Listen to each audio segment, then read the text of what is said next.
Welcome to the channel and welcome to this 2,000 point game of Warhammer the Old World. It's Tomb Kings versus Beastmen Brayherds.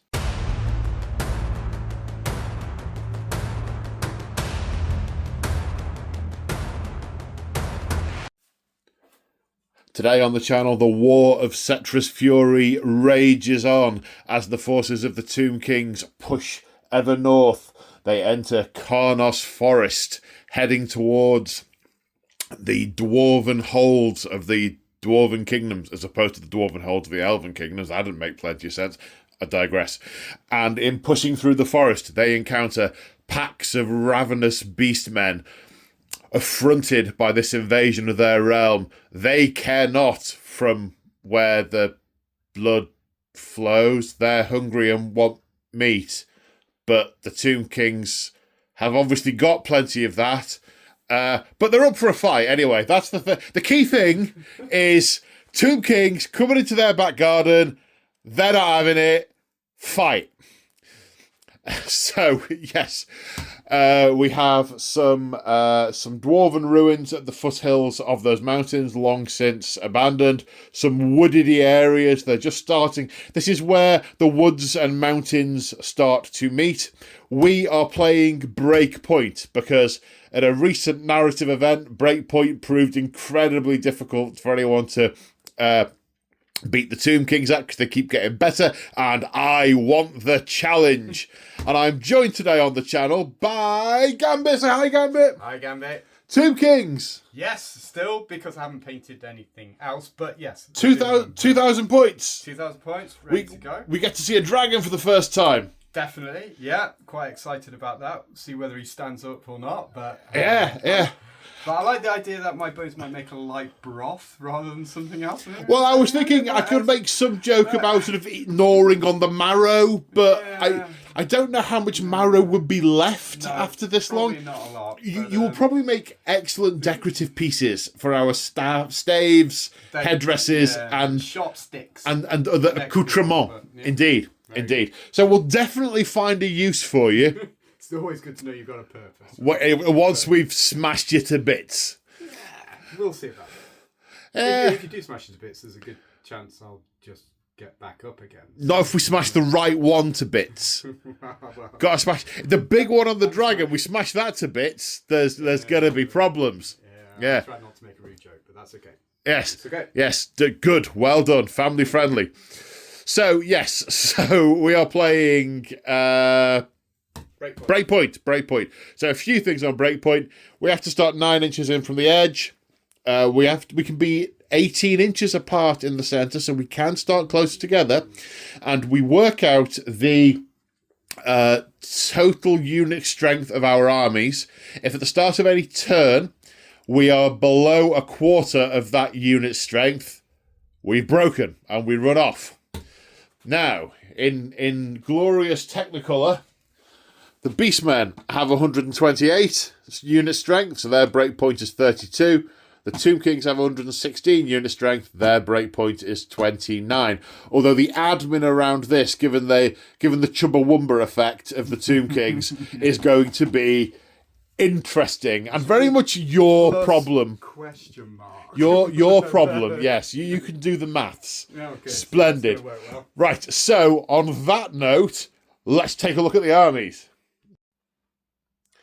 So here we have 2,000 points of Beastmen Brayherds. Well, actually, it's 1,997 points of Beastmen Brayherds. And the theme with this army, I have gone gore heavy, and I've tried to avoid. There's not too much in the way of ambushes. The way I see this fight is it isn't happening deep in the forests. It's happening on the edges of the forest. So we're sort of rushing out to meet you rather than coming from all different directions. So I've not gone for any ambush on all of these things. They are all lining up ready to start rather than coming on from all sorts of different angles. I wanted to do a Beast Lord and a Great Shaman and it basically be their gore herd. So that's what I've done. And that is the theme. Obviously, with a Great Shaman, I've got some things that they attract, like a Cockatrace, which I loved playing last time, and I'm so pleased with how the model looks. I didn't think it was gonna turn out at all well before I painted it. I was very scared of doing it, and I am still delighted with the result. And I think, excuse me, sir, have you lost your rock?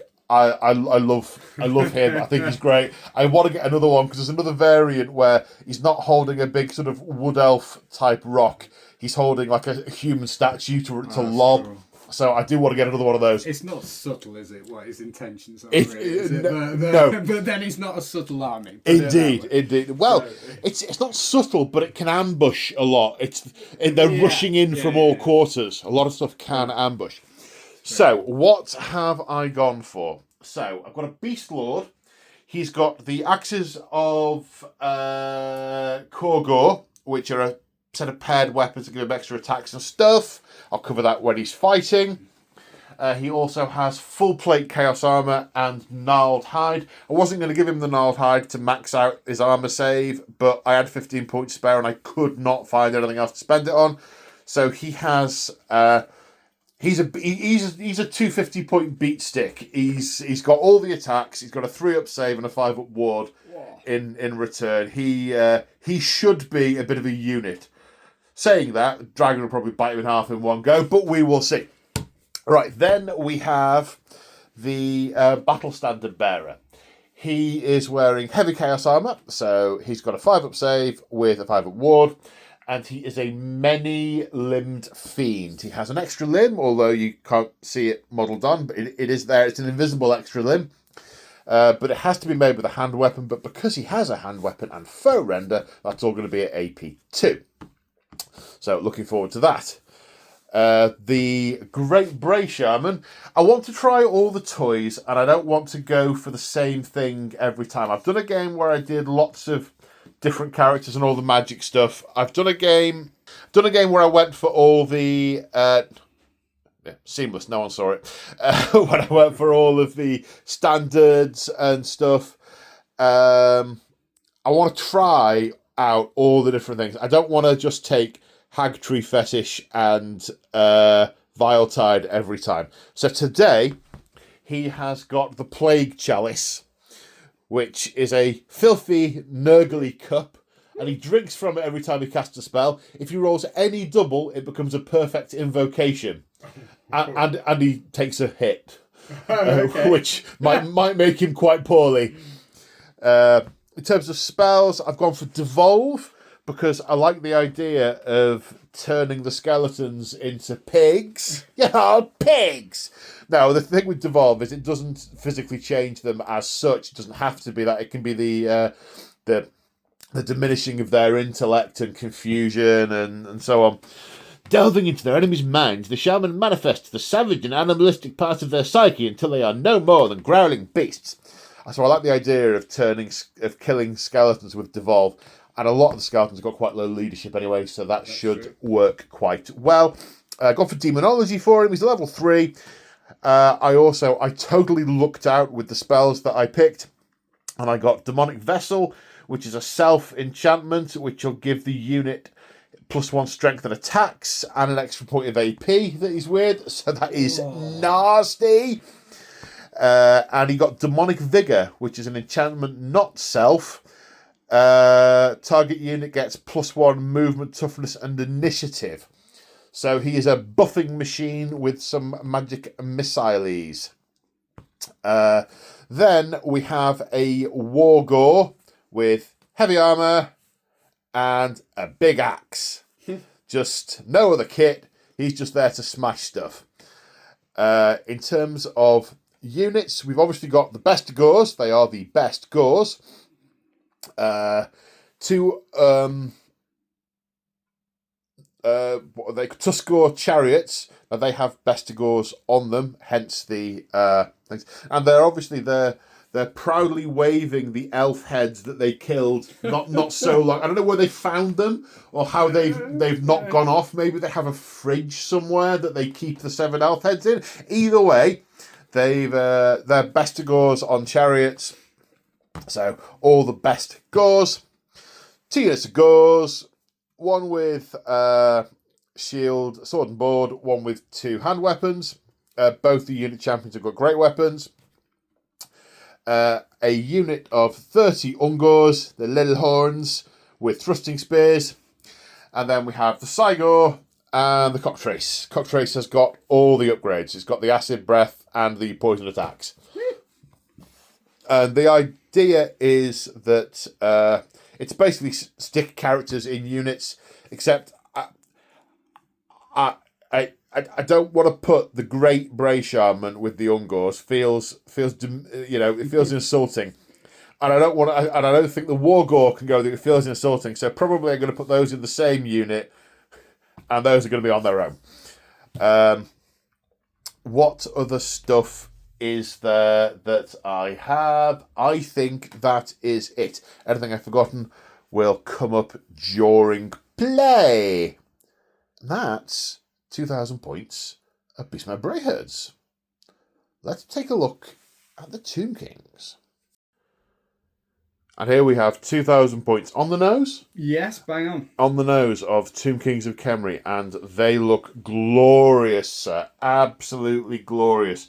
Ranks of skeletons and horsemen, dragon and sphinx. Sphinx. All the things. It looks superb. I see they brought some desert with them on the feet. Yeah. In these sort of rocky mountains. You got to bring a bit home with you. You do. I mean, one of these days I'll do a hobby project where they're all magnetised and they have different bases to match the mats. And by one of these days, I mean never will I ever. Yeah, that would be some test. Although if I get a lottery win, like a massive, like £100 million lottery win, I'll pay someone else to do that for me. Yeah, absolutely. Anyway, total digression. One thing that is quite interesting, of course, the blue is the royal colour and the red is the mortuary colour. Yeah. They're mortuary guard. So, yeah, and it's been... Yeah. I totally planned that. It wasn't at all with the wife just saying, why don't you do them a different colour? That was entirely my own intention. Yeah. Yeah. Good. The foresight was She superb. must have read the book. Yeah. No. Yeah. Anyway, right. So we have Tomb King or Tomb Prince. Tomb King. Okay, what's he got? He has the few things. He's got the flail, standard flail. He's then got the Shield of Petra, which is -1 to hit when you try and hit him. Right. And he's got the Crown of Kings, which gives him basically a mini arise special as well. Oh yeah, so yeah. Pretty nice. Yeah. It lets Also, you put stuff back in certain units, doesn't it? Absolutely. And that's what he's packing. Then we've got the Mortuary Priest. And that's what level's that one? It's just a regular. Level 2. Level 2. Yeah, always go the extra level because it gives you the extra little bits in terms of arise again. And he is basically a standard guy. What did I give him? What spells he got? He has Incantation of the Desert Winds, which is basically... That's the moving one. Moving one. And he has Curse of Years, which is the -1 strength. To hex on yeah. me, make me old beast man. And he's got the Amulet of the Serpent. That's what I was looking for, which basically gives the unit and himself poisoned attacks. Really nice. Yeah, that is a nice piece of kit. Yeah. I actually thought about that a little bit. Yeah, well done. Yeah, thank you. And then we have the other character is the Hierophant, Lich Priest, High Priest, High Pre-Liched thing. Yeah, they're all Lich Priests, I think, and little ones are Mortuary Priest, big ones are the High Priest. High Priest. Yeah. On Necrolith Bone Dragon. Correct. All right, what's he got? All right, yeah, and it occurs to me he is my Hierophant, and he's the guy on the big dragon that I want to charge forward. So this could end pretty well. He's got the Serpent Staff, which is a beaty stick, extra bit of strength. Armor's piercing gives him poison attacks as well. He's then got the Warding Splint armor, which gives him a 5+ ward save. Counts as heavy armor, but I don't think that really counts on the Bone Dragon. But it's one that wizards can wear, isn't it? Yeah, it's a special one for Lich Priests. And then he has... That's all his his kit. What about spells? And then in terms of his spells, he has... these are hard to pronounce, man. UKEP's Incantation of Desiccation. Desiccation, Desiccation which is what is you a need. hex, which is again strength and toughness debuff, modifier. yeah. Is then they got Unquieted Spirits, which is a magic missile basically. Throw souls at me. Yeah, it's low strength but quite high numbers, which is nice. Curse of Years we just covered, which again it affects your toughness. Movement, weapon skill, and toughness. Curse of Years. Oh yeah, okay. Layer these bad boys up. Sounds good. And then we've got Spirit Leech, which is me, basically heal debuffs your leadership. Oh, debuffs my leadership. Okay. Yeah. One thing that is interesting that I haven't lent into before in the Beastmen, which I may do in our next game if we play Beastmen in the next game, it's because geographically they're in the same place. I'm literally just painting some Westerland Empire at the moment, and they're in the north, and I'm like, well, we can't use those because I'm in the north, you're in the south. So next time we play this combination, the Beastmen have got lots of anti-magic stuff. They've got bonuses to dispel, auto-dispels, all kind of turn your magic off stuff. I'll see if you can. Yeah. So because I think I'm going to get out-magicked. Yeah, and this is this one time of the round. things. It's like with Tomb Kings, they got a lot of leadership stuff. They cause a lot of fear, and I've never really leaned into that side of things too much as well. It'd be interesting to explore. Well, you've done the right army to not lean into it against, because the Beastmen's Mark of Chaos Undivided means that they get to re-roll Panic, Fear, and Terror tests. And with Horde and Warband, my leadership's going to be 10 across the board until you start to whittle my units down or debuff me or something. So, so other armies you get more efficacy from trying something like that against. That's all right, though. I mean, the Screaming Skull's already shot quite a few high leadership units before and been very effective in the past. They're actually surprisingly low leadership units that you shot, which is why they ran away. Looking at you and you. Sorry, I am over it. So over it. Right, what else we've got? Okay, so unit of 8 skeletal horsemen. Yeah. Any upgrades? Nope, they're just straight what they are. Cavalry spears. Yep. Have you taken counter charge on them? Counter charge, yes. Yeah, get all the toys. When you said no toys, they don't have anything magical or anything like that. But yes, they've got counter charge, thrusting spears, light armor, and shields. Right. Okay. So counter charge. You want to try and put those against my chariots if you can, because they can counter charge the chariots, but nothing else. Counter charge.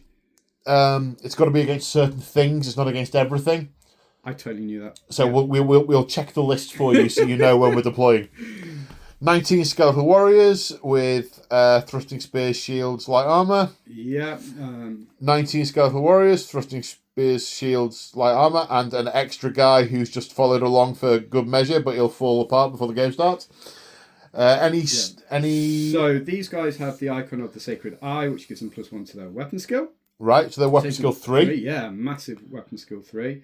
And then the other guys have a banner, which is Banner of the Desert Winds, which enables them to a Vanguard and reserve move. So they're going to be quick. Well, quickly quick's a strong word. They're about average now, I think. Compared to everything else, Yeah. quick. Okay, then we have the Necropolis Knights. 3 of those with halberds. 2 spears. It's the captain there's got a great weapon. Right, okay. Ready to smash some stuff. Yeah, we'll find out what they standard guys. Find out what they do when they do it, and totally not glancing over your shoulder to see what things they got. Cleaving blow. Okay, so they can kill things. Well, there Tomb Kings on there, and Tomb Kings come with cleaving blow as standard. Tomb Guard. Tomb Guard. What did I say? Tomb Kings. Yeah, that'd be good if there was loads of those. Those are Tomb Guard. Yeah, Tomb Guards. Yeah.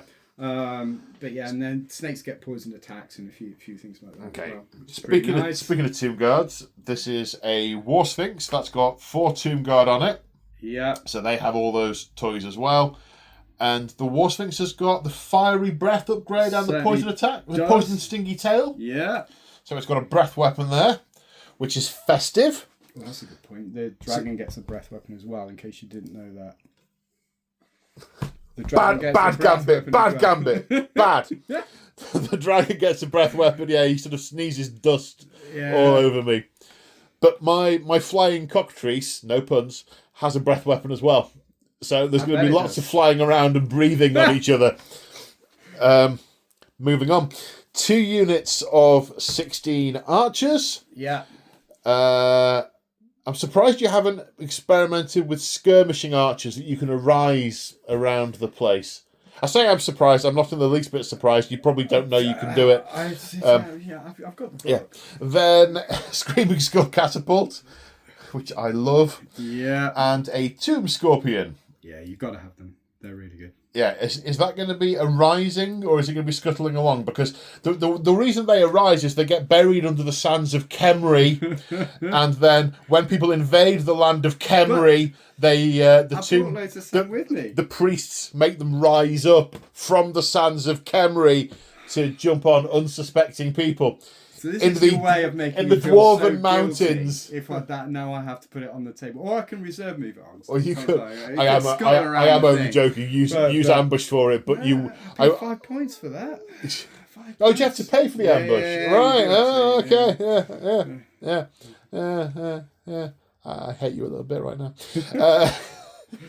I think that's the lot. That's the lot.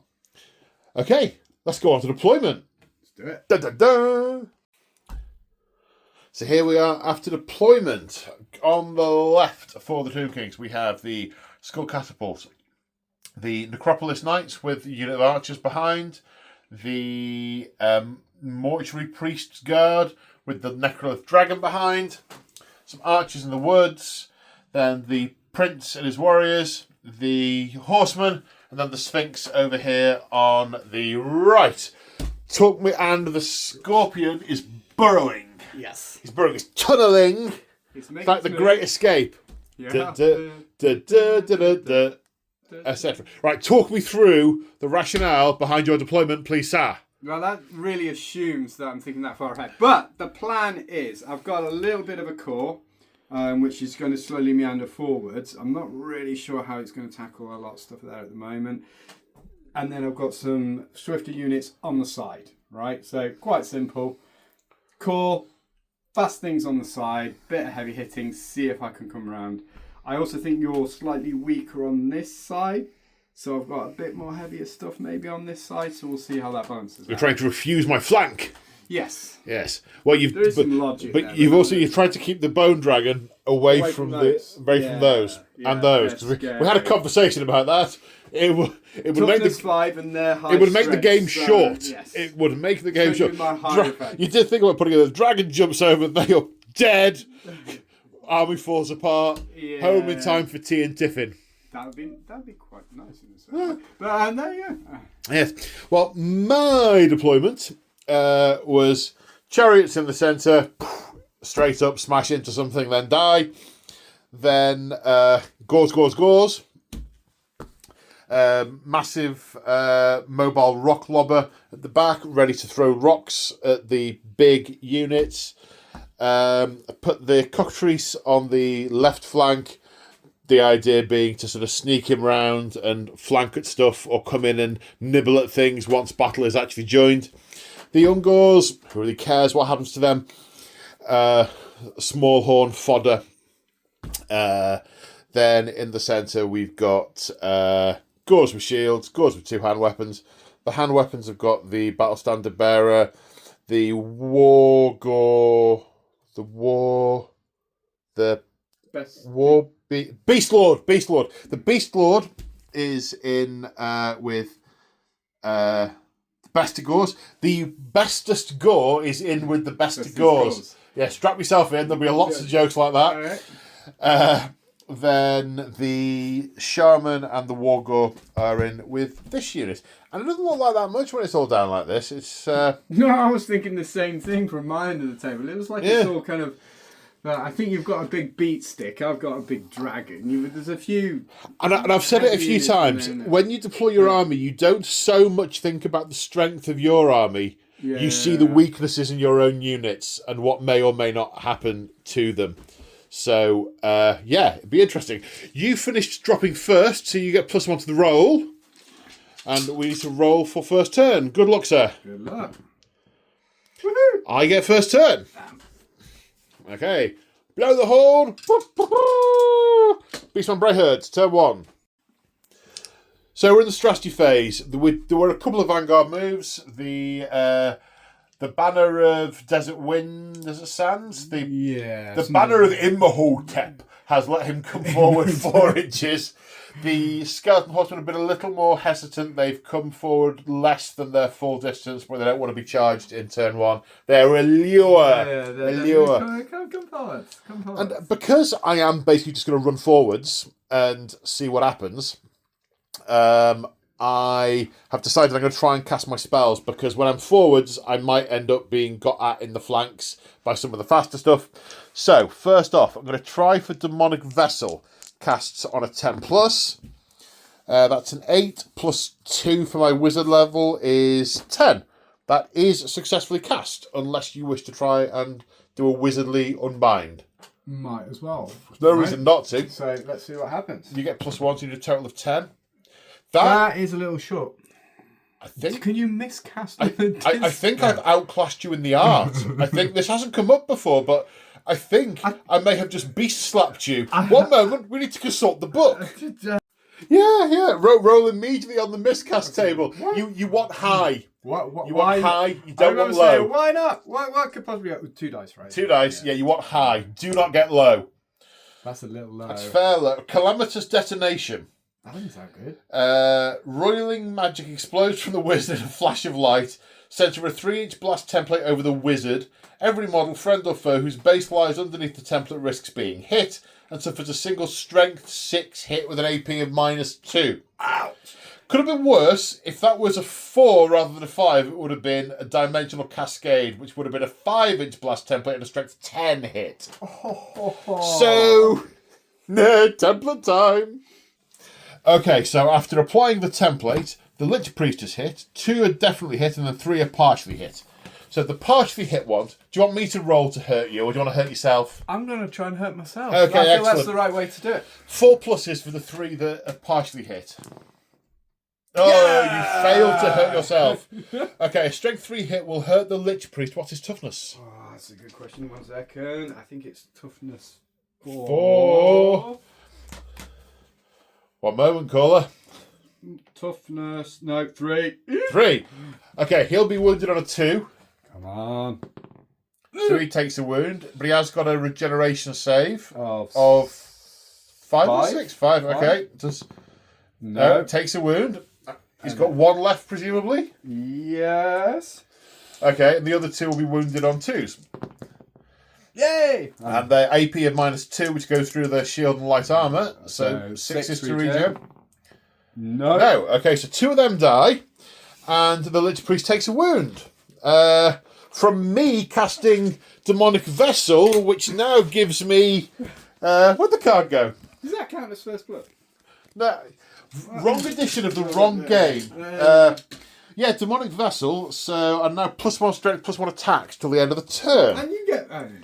which is nice. I forgot there's a whole spell after that. It felt like that was your spell. That was not my spell, no. Yeah, and, okay. oh dear, we have to get a little dice and put the wound next to the poor Lich Priest. I'm going to cast another spell that you can attempt to wizardly dispel on.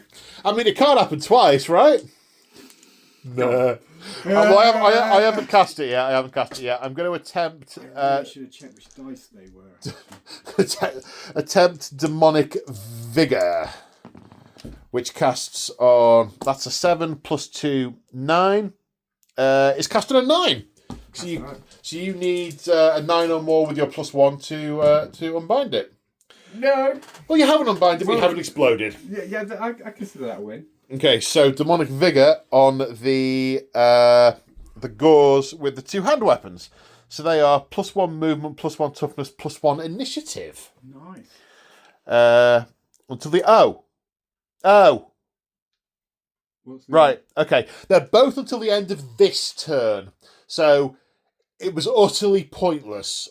Although you made me blow myself up for no good reason. Yeah. It's a good strategy. Let's see if it works out for him. Well, it's worked out for me so far. Yeah. Technically, I'll get an extra inch of move with them, or possibly 2 if I march. But yeah, it does nothing else. Deadly, that is. Excellent. Movement. So at the end of the movement phase, it looks a bit like this. So the demonically possessed, invigorated Gors have marched 12 inches and are pretty close to those skeletons, which is fun. The Beast Lord has spotted the War Sphinx, so they are heading around there to chop it up. The chariots have rumbled on. They can tell they're not in charge range. They're just getting up ahead of steam, and they've just moved rather than marched. The Gors with the shields, they've moved so that the Great Shaman can cast his spell, although I have just twigged that because they're all within radius of the general, they can use his leadership, which means devolve isn't going to do very much. But there's no reason not to try it. The Ungors have marched because they were told to, and they're too afraid not to do what they're told. And the cockatrice has flown to behind this building, hopefully staying out of sight from the shoots for the next turn, because as someone pointed out in the comments from our last video, large targets can be seen over intervening units, but not over terrain. So, that's the movement. Right, even though it's not likely to work, I'm going to attempt to cast Devolve on that unit of skeletons. I need an 8. That's 8 plus 2 is 10. It's cast on a 10. You're going to try... Am I within... Are they within range? Possibly. 24. Looks like it by my tape measure. Where is he? It's that dude. Okay, if it's space-based, then yes, he is. Yes, he is. Okay. Right, okay. So you'll get +2 to this rather than +1. Yep. It's bad I'm thinking at least if I don't roll a double one, he's not going to die. Well, lightning can't strike Right, twice, can it? It can't. No. So not dead, but not enough. Okay, please take a leadership test with that unit. Now, of course, you can use your general's leadership as you are within 12 inches. 9. You pass. No damage taken. Now, if it had been off the skeleton's leadership of 5, that would have been 4 dead. Yeah, it's not bad, is it, really? Yeah. So it's situational. There are some units that if you can get them away, like, for example, if it had been loners that can't benefit from the general's leadership, that would be really good. Yeah. But yeah, want to mix it up. The thing I'm going to do next is throw a big rock at you. Now the question is... I didn't know you did this until you just told me just now. What? So apparently, Gambit didn't realise I thought he was going to drop it on people's heads. I didn't realise he was going to lob it on people's drop heads. Drop it from range.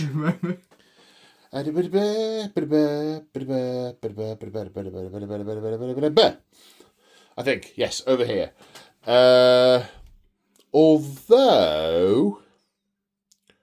Although, no, I'm going to go over here because I think even if I kill a handful of those, you've got 2 priests there who will be able to stand them back up pretty quick. You're a lot further out of range in that unit away from your arisiness. I know that he can do one, but it's a little one. Yeah. His crown of what's-its. But yeah, so we're going to aim for the centre of this unit. He's got a crown of crisps that he just keeps easy. Cheesy.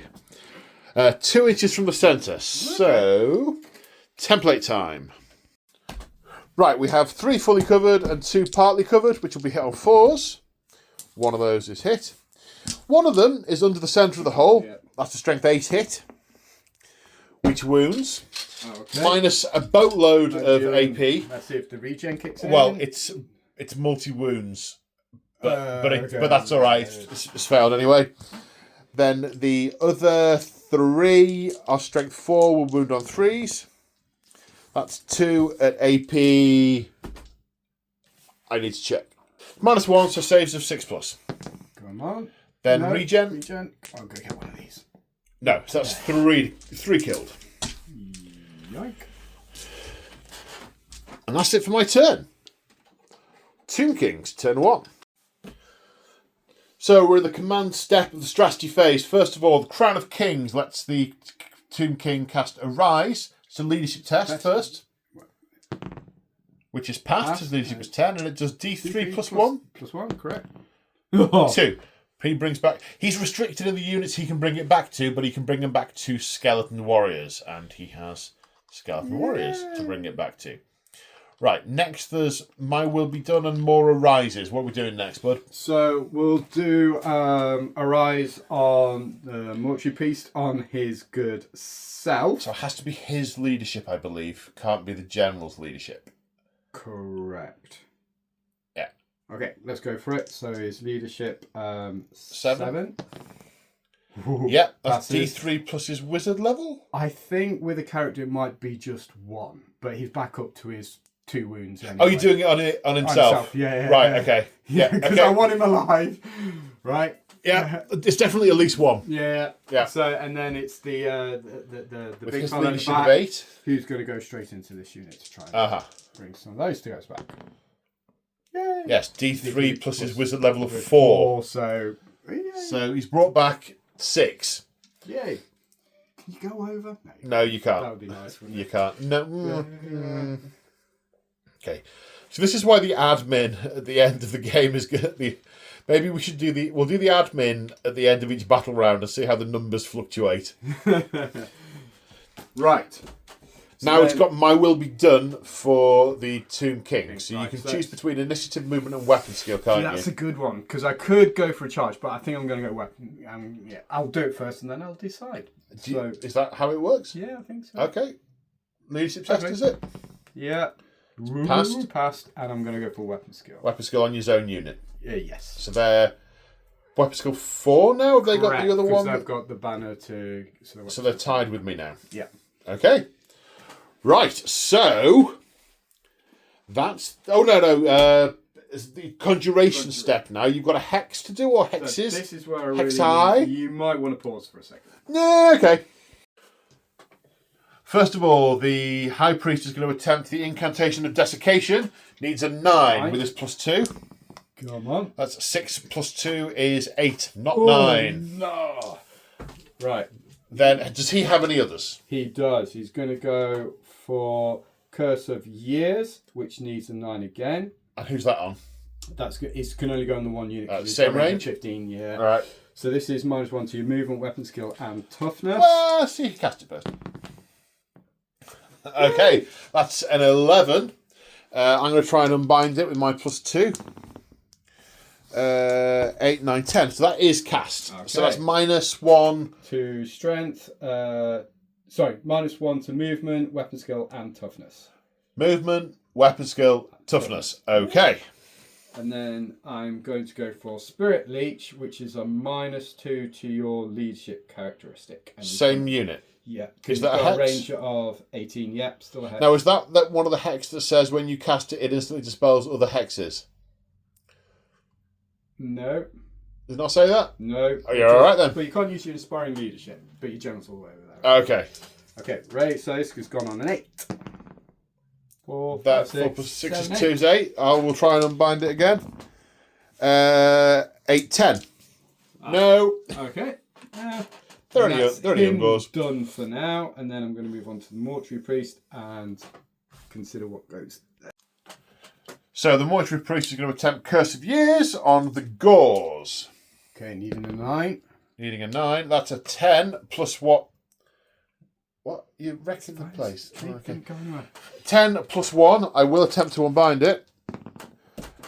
6 plus 1 to 8. No, that's not unbound. So that is -1 weapon skill, toughness. Movement, and toughness. Until when?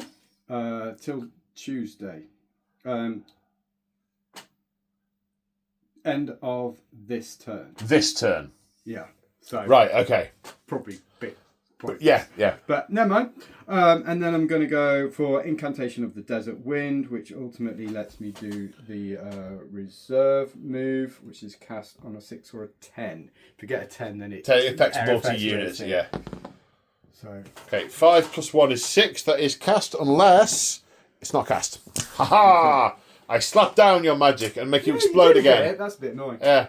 It's just a shame that detonation didn't do multiple wounds, otherwise he, it would have exploded. Yeah.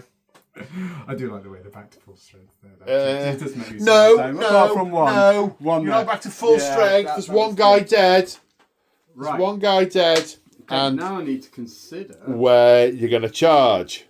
And knowing Gambit, this will take at least an hour and a half. So we'll get back to you probably Right. Tuesday. So, charge is declared. The Necropolis Knights and the skeletons into the Ungors. They are going to hold. I don't know. They don't cause terror, they're just fear. Fear, yeah. Yeah, okay. So no need to test there. And then the skeleton horsemen into the Gors, and I will hold. Yeah, no surprise. So there's very little suspense in this one. So are they going to make it? Are they? Oh, I don't know. Switch right, so it's 2 dice. Yeah, they're in. Yeah, they're in. Right, over here. Ooh, which ones are you going first? You roll them both, then move them both. The same time? Yeah, you roll them, then move whichever ones get in to maximise the frontage. Pretty sure that's right. Okay. Well, should we go with these guys first? Okay. They do have Swiss Stride if it's needed. Okay, it's not. Which it's not. So they make it. And then the Skelly Bobs. Yeah, 6 plus 4, 10. So they're in as well. Okay. So after charge, just not looking good for the Ungors, who all of a sudden feel a lot older than they did earlier. And the skeleton knight, where horsemen end up here. Now, remaining moves. Not, as Gambit tried to do, go straight on to resolving the combat. Yeah. Remaining moves. Or the shooting. Just He said, well, keen, do I shoot instead then? Yeah. He said, no, mate. You do the rest of your moves. Just keen. Yeah. No, So, shoot. remaining moves. So after the remaining moves, the dragon has moved forward to position for next turn. The skeletons have moved forward to get ready to shoot the cockatrice when it comes out from round the corner. If indeed it does that. It's looking a little bit spicy here now. These guys have stayed still, and the War Sphinx cautiously advancing, but not its full amount, wary of a charge from the best Gors. Best Gors. Shooting. Where are we starting with the shooting?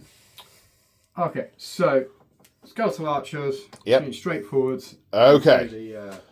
Okay, so you got 8 plus 4 for your second rank, 12, and because they're arrows of cheatiness, of asbestos, they're hitting on 5s. Yeah. Alright. That's some good hitting. 5 hits. Not bad.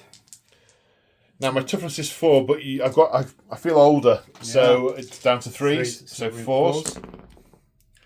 Oh, One. just one. No AP, save of 6 plus for my shields. No. Kills a gore.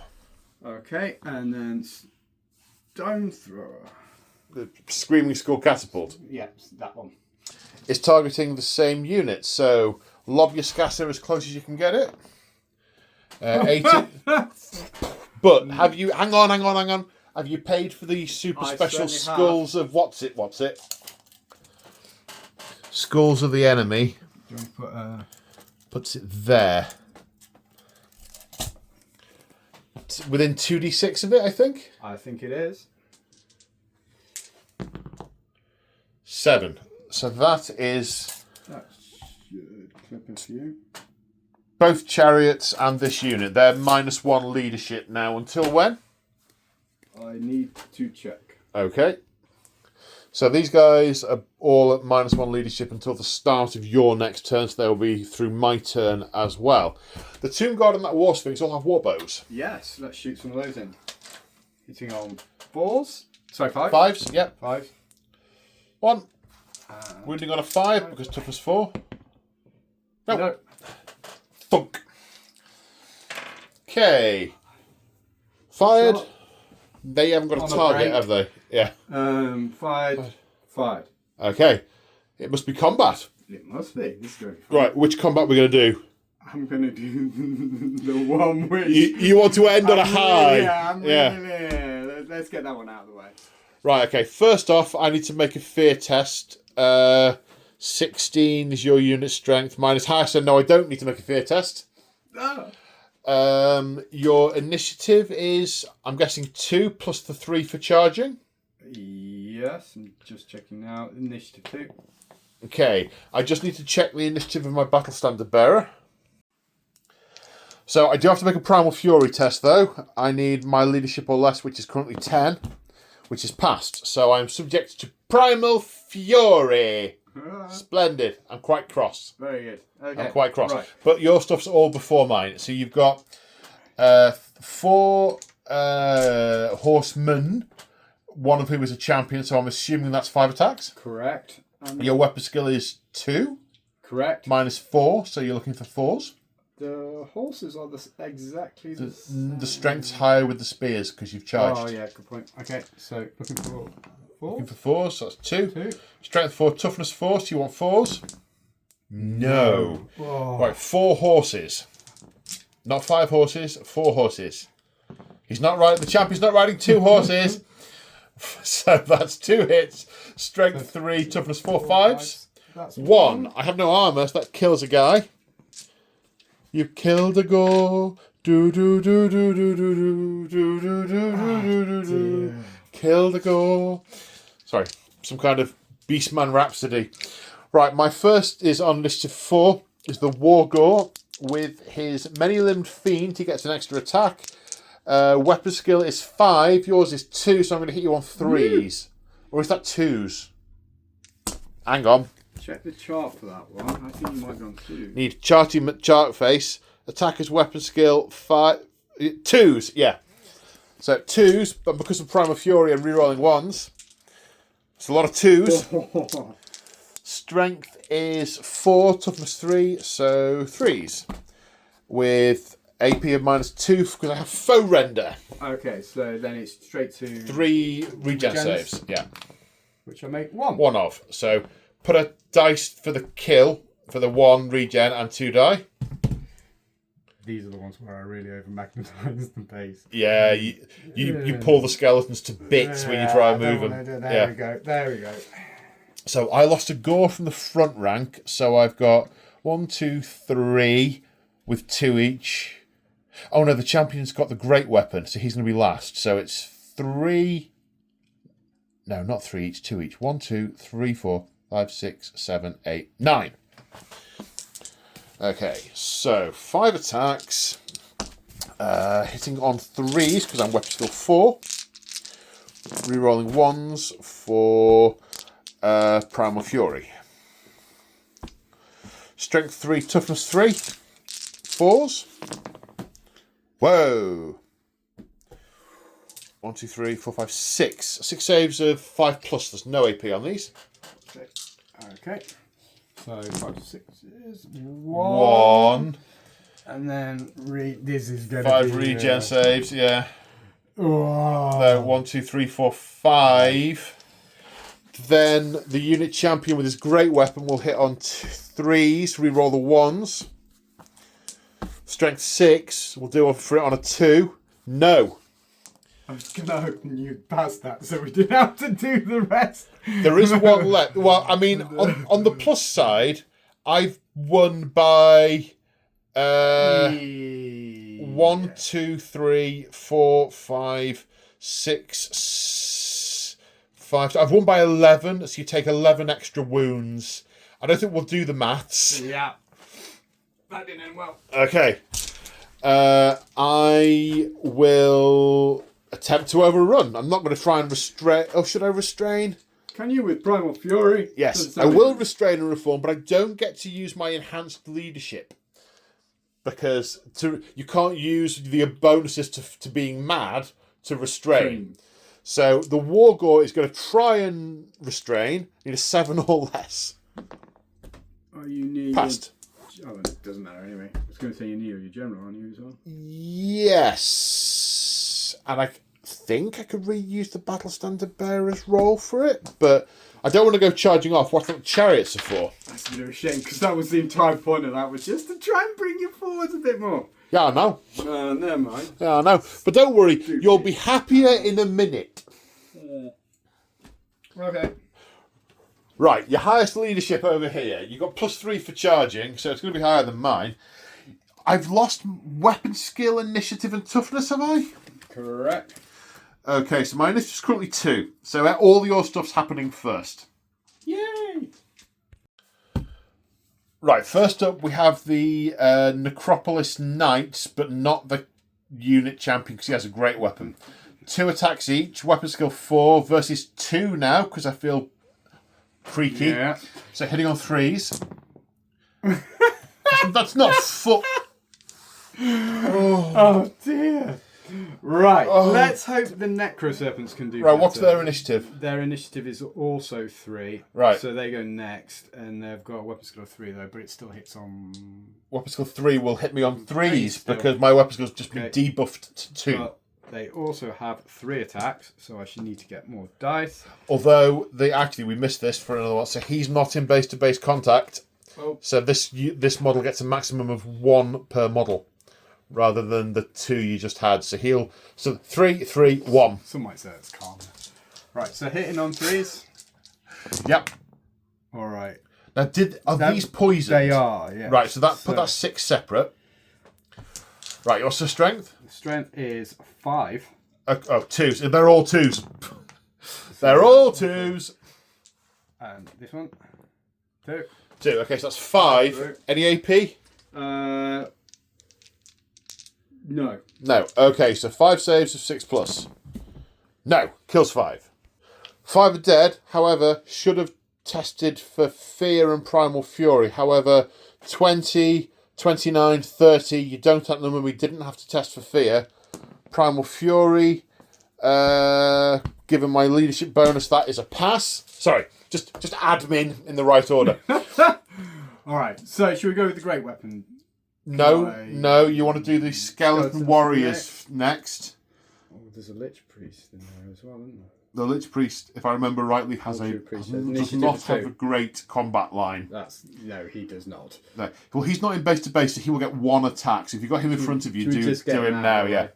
Okay, so he's got... He's going to hit on a 3. Yep, hits. Strength 3. Wounds, save over 6. Yes. Cheeky. Yes. Ha ha! Okay, so... You're now going to have 4 guys, one of whom's a champion, so that's 5 attacks. Okay, hitting on... The weapons... Skill. 4s, because yours is 2. Skill 2, yeah. Now, are these poison, these guys? Because do they have the... Yes, So that they do, 6 so is... true. Put to one side. So, do the 6 separate, because that will get +2 to wound. These are now strength 3 against toughness 2, so they'll be 3s. 2 of them, and that one will be a 2 because it's poisoned. Which is. So Okay, 3 more. so that's 3 more saves of 6 plus. No, 3 more dead gauls. 3 more dead gauls. Now, your great weapon. Right, so... It's a great weapon. Hitting on 3s. That's 2. 2. Strength is it's going to kill on 2s, basically. Yeah, 2 more. Kills 2 more. Okay, so I had, with additional rank and spears, I had 18 guys could attack, 19 attacks, including the champion. I've lost 4, 8, 10, so I have 9 attacks back. Where are you putting them? Which are they going into skeletons? Okay. 9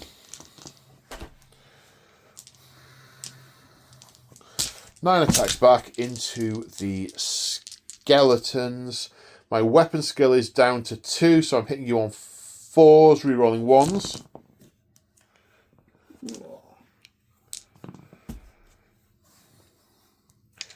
Okay, my strength hasn't been reduced.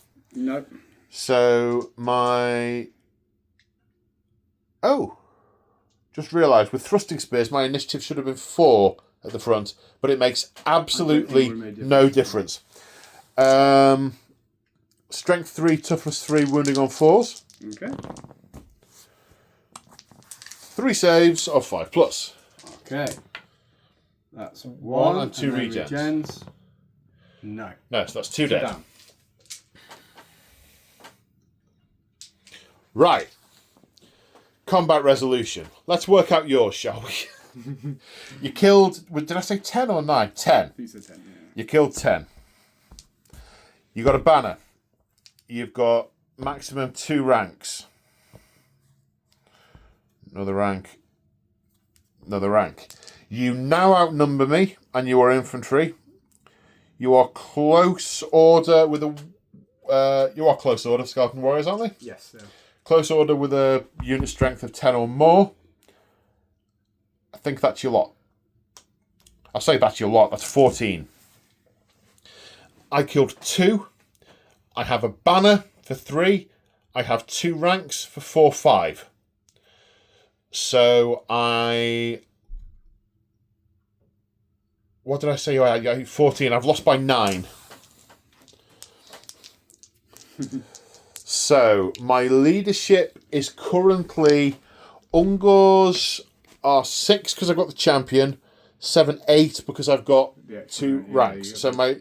So currently 8 minus 9. So I want to be 8 or less. Oh, I want Snake Eyes, but preferably 8 or less. That's the opposite of 8 or less. That is an out-and-out flee. I don't think I'm close enough for panic here, but I'm going to roll the dice. I don't panic, even if I am just in. That's not a panic. You have to decide with each unit whether you're going to pursue or restrain before I roll my runaway. Okay, Skeleton Warriors will restrain, the Knights will pursue. The Knights will pursue. Right, okay. Your Knights will probably end up passing through that impassable terrain, which we can either read the rule book or count it as dangerous. And that's a 1, they die. No, it's a 1, it's a wound. Let's do that. Yeah, okay. Right, restrain with the skeletons then. You're out of range of your general's leadership, so it's going to be your 7 or less on the guy, which they pass, so they can restrain and reform. And then those guys follow me on. I run away 9. Are you using Swift Stride to chase me down? Yeah, I want to try. All right, so 2d6 for 2 plus Swift Stride for 3. Okay, come on, Gauls. They live to fight another day. So we did a danger terrain test. There was no problem. They carried on through here, but they had to pass through the friendly unit in order to do it because of the way they'd tilted, which means they had to move a little bit further, which is fine, but it means that when reforming over here, in order to reform, they would have to change their shape because they can't physically be in that, because they're basically pincered in between the dragon and the Necrolith Knights. And Gambit doesn't want to change the formation to a 4-5, which would lose all his rank bonus. Yeah. So they are going to stay as they are. And that's the end of turn 1. And you've lost a total of 3 models. So, well, you've lost a lot more than that, but it's... So your total is now down to 313 in round 1, which... 313. I, on the other hand, I've got to do a lot more maths. So I'm down to 116 because I've lost 10 Beastmen of varying types. I mean, that I might say that was a little unlucky. it was a bit unfortunate. After you rolled the Snake Eyes, and I thought, oh well, it'll get pretty close, but probably won't catch him. I think I only needed a 3, possibly on the Swiss Ride dice as well, but not a 1. Yeah. It's made it interesting. Yeah, It has. yeah. Right then, Beastmen turn 2. Okay, we are in the strategy phase, and there is quite a considerable amount of admin to be done at this point. So, because I know where I'm going to charge, I'm going to draw the gaze of the gods with all my characters, because they're all trying to charge this turn. I have no idea what that means. Okay, so the Beast Lord is going to roll on the gaze of the gods table. Anything but a 1. Okay, that's a 6. Okay, so he gets Apotheosis. He's blessed with demonic fatality. For the remainder of the game, he gains +1 to strength and leadership characteristics. Ooh. Okay. Right. I'm going to need to write these down in a minute. Okay. The Battle Standard Bearer. 2. Unnatural Quickness. +1 initiative till the end of this turn. The Shaman. 3. Iron Skin. +1 toughness to the end of this turn. The Wargore in that unit. 5. Dark Fury. +1 attacks for the remainder of the game. I'm going to get a pen. Now we come to the Conjuration step. The wizard is going to attempt to cast Demonic Vigour on a 9. 4 plus 2, not 9, so that is not cast. Then he's going to attempt Demonic Vessel on a 10. 7 plus 2 is not 10. That's not cast either, so that at least cuts down on the admin. The Ungors are now going to attempt to rally. Their leadership is 5, 6 for the Half Horn, and plus 1 for Musician, so they need 7 to rally. Have I got that right? I think I got that right. 8. I need to check I got that right. Sadly, I did get that right, and they've just fled 12 inches more. Yowzers. Okay. That's it for the strategy phase. We are now in the, what's the next bit? Declare charges. Okay, I'm going to go do all the charges, then you can do me all your charge reactions, yeah? Okay, they are going to charge that. Hold. Oh, no. I do all the things, then you do all the reactions. They're going to charge that. I was trying to trick you. I know. They're going to charge that. The Gors are going to charge that unit, as are both the chariots. Hold. Okay, not yet. These are going to charge them. Okay. Right. Now. Hold. Hold. Hold. Good. Right then. So, let's do these because I actually have some numbers in my head because I measured them when you went out of the room. Okay. So they need, both these guys need a 5 or 6 on the roll because they are 12 inches away. So the maximum range is 13. They have Warband, so they can re-roll. Okay. So the first one, no re-roll for Warband. Yes, that one makes it. The next one, no re-roll for Warband. Yes, makes it. And that's good because first charge is a thing as well. It's going to take away your rank bonus. Those guys need a 9. Their move is 5, so we need a 4 or more on either dice, which I get. 9. They all make it. Over here is a 9-inch charge. So movement to 5, I need a 4 on one of the dice. Makes it in. Although I have just realised I should have made a fear test before charging. 10 or less, pass. Should have done that here as well. 10 or less, pass. Chariot, pass. Chariot, fail. But Battle Standard Bearer was in range, so they get to re-roll. Also a pass, 'cause it's a best to go. I think. Let me just check that. No. The best to go's leadership on there is 7, so that is a fail. And a fail on the reroll means it cannot charge because the unit it's charging is a higher unit strength. Therefore, it stays still and counts as having charged, and that means it's used its first charge, which means we have to shuffle that round a little bit now to re-maximise the Doodar Whatsits. So that's rejuggled because I haven't pulled the archers in, and that chariot stays put. Right over here, the higher the roll, the better, but the minimum to do enough of a wheel to move forward and connect at least a bit is 7. So 4 plus 5 is 9. That's enough. Hang on, assuming I pass a fear test, which I do. Which is easier on these guys because it's a leadership-based test and their rank bonus adds to their leadership. With the chariot, of course, doesn't. That's why that failed and the others didn't. So that's a bunch of charges passed. 1 charge failed. I'll take that. But that is going to make that interesting. With the 2 chariots and the charging Gors, that was going to be quite one. But now this could... it's going to be interesting there because that's got your general. He is a unit. I think I'm in a spot of bother here. Well... you managed to get every single charge in. It's the re-rolls that really... It's Warband.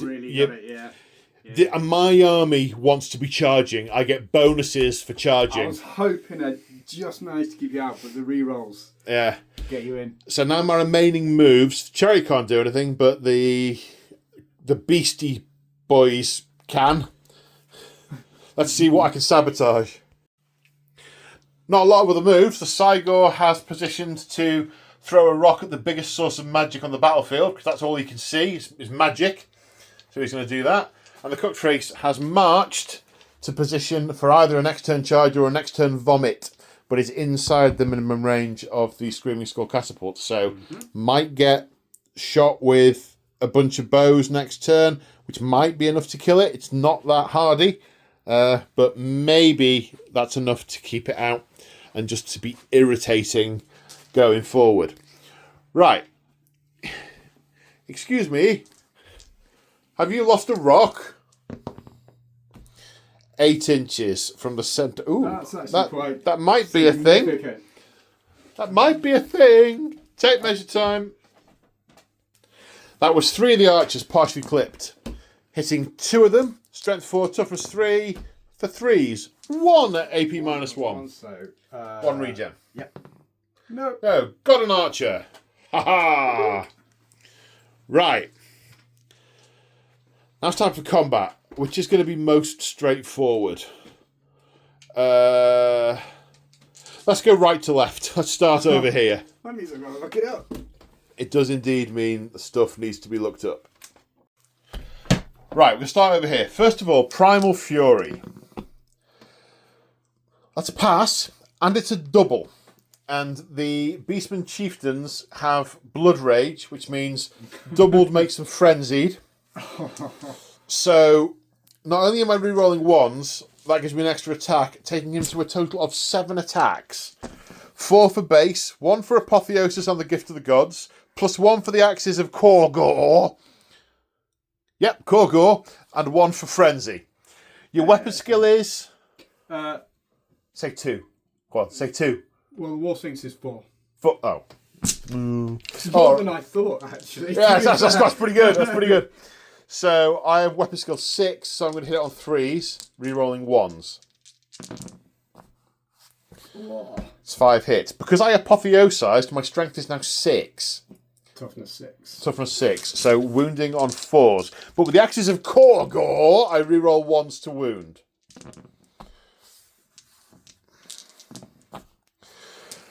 So that's 5.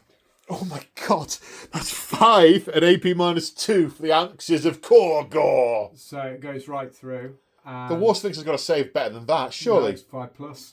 Really? Yeah. It's got 5+ save, but its regen is still 6. So And how many wounds does it have? It has 5 wounds. Oh my so god, no way. Yeah, so I need at least a 6 to keep me in the fight, which I don't get. God. Looks like we will get time for dinner, doesn't it? Ouch. Ouch. You can't see my jaw dropped. The Bistigors didn't even have a go. Well, okay. They'll restrain and reform? No, he's frenzied. You can't restrain whilst you're frenzied, but the whole unit has to be Let me roll the dice. Right, that is a successful restrain. I just need to check if the whole unit or majority unit for the frenzy and the restrain thing... Yeah, words. No, it's majority of models for making a restraint test. So that was a pass, so I can restrain and reform. So I'll do that in just a second. We're just saying about the immenseness of that, but so many things had to line up for that to happen.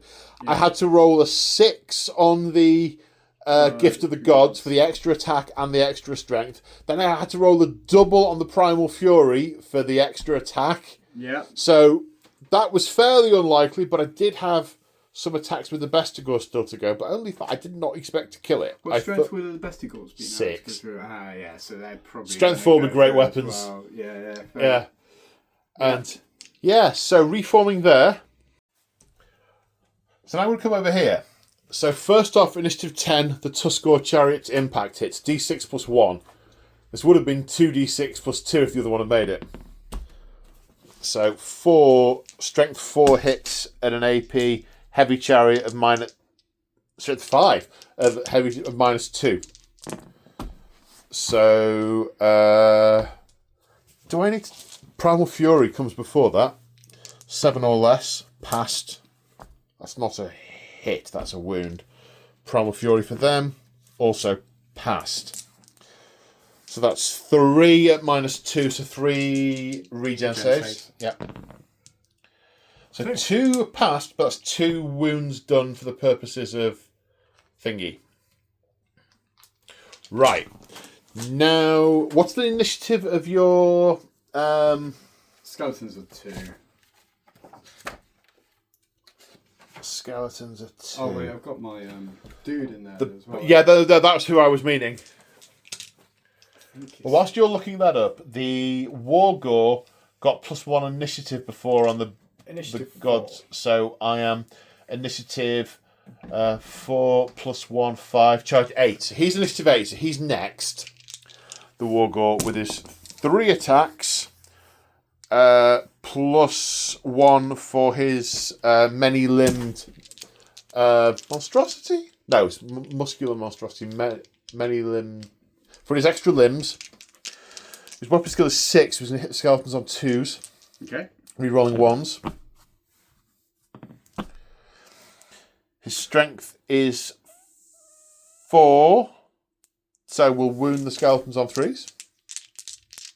You look confused. Did I get Curse of Years on those? Or did I fail? Not on those. No. It was on those. And those. That's right. No rerolling to wound, so that's 2 at AP2 from the Wargore. So regens again. No. That kills 2. Right, then we are at the Gores of the rest of the unit. They have 2 each in the front rank because they have 2 hand weapons, +1 for the champions. So that's 9. 6, 7, 8, 9. Hitting on 3s because weapon skill 4. Rerolling 1s for Primal Fury. Strength 4 because they charged. So 3s. No AP on these. So that's 6 saves of 5+. 2, 4, 6. Come on. 2 passed. They re-roll the one of this cocked if you like. Yeah, that's fine. So 2 passed, and then 4 regen saves. No, so that's 4 more die to that. Okay, then we go on to the chariot. The Tuskor chariot. First of all, we have the Gore crew, of which there's 1, hitting on a 3. Reroll 1 for Primal Fury. Nope. Then the 2 Tuskors, hitting on a 3 still. The Tuskors are strength 4, so wounding on 3s. They're AP -1 because of Tusker charge. Okay, so 2 6s. It was 2, bud. Oh, was it? Sorry. Yeah. No. And then They're regens. No. Wow. And then the last one to swing over there is the Bestigor on the chariot with his 1 attack hitting on a 3. Strength 6, so smushing on a 2. Smushed, regen. No. Okay, so looking at what you've got to attack back, you would have, because you've spears and receiving a charge, you would have 15 guys to attack back. How many have you lost? 2, 4, 6, 8, 10. So you ignore him. So it was 15 minus him, so that would be 14. So there's 3 guys plus your champion is... You got 11 left. No, they don't all get to fight because they've stepped forward. Oh, okay. I see what you mean. You work out the ones that could fight at the start and then deduct the casualties from them. Okay. So when it gets to the skeletons, and I realise this is a little bit early because the Lord should be next. When it gets to the skeletons, you're going to have 6 attacks. Right, but your Tomb King gets to go next, obviously. Right. So using is it a normal flail or the flail of skulls? It's a flail of skulls, so it's a special one, which gives okay. me the. Normally you get a +3 strength on there, but on charge only. But it's got -1, but it's multiple wounds too. Hence, let's see if I can actually Right, okay, so no Chariot. strength bonus, but it is -1. It is 2 wounds. So you're going to target the chariot with your 4 attacks. Correct. Hitting on 3s. Please. That's Yes, 3 hit hits. My strength is 5, did you say? Yep. Toughness 4, so 3s to wound. Wound. 2 wounds. AP of 1. Yep. Save of 4+, so 5s. Oh. Pass 1, fail 1. I take 2 damage on the chariot. It has 2 wounds left. Okay. Then you have your 5 attacks. My maths have been wrong. It's 5 attacks with the spears. Okay, hitting on 4s. Well, that's a decent roll. Yep. Alright, then wounding on 5s because I'm strength toughness 4. Alright, okay, so what's 1 through it? Kills 1.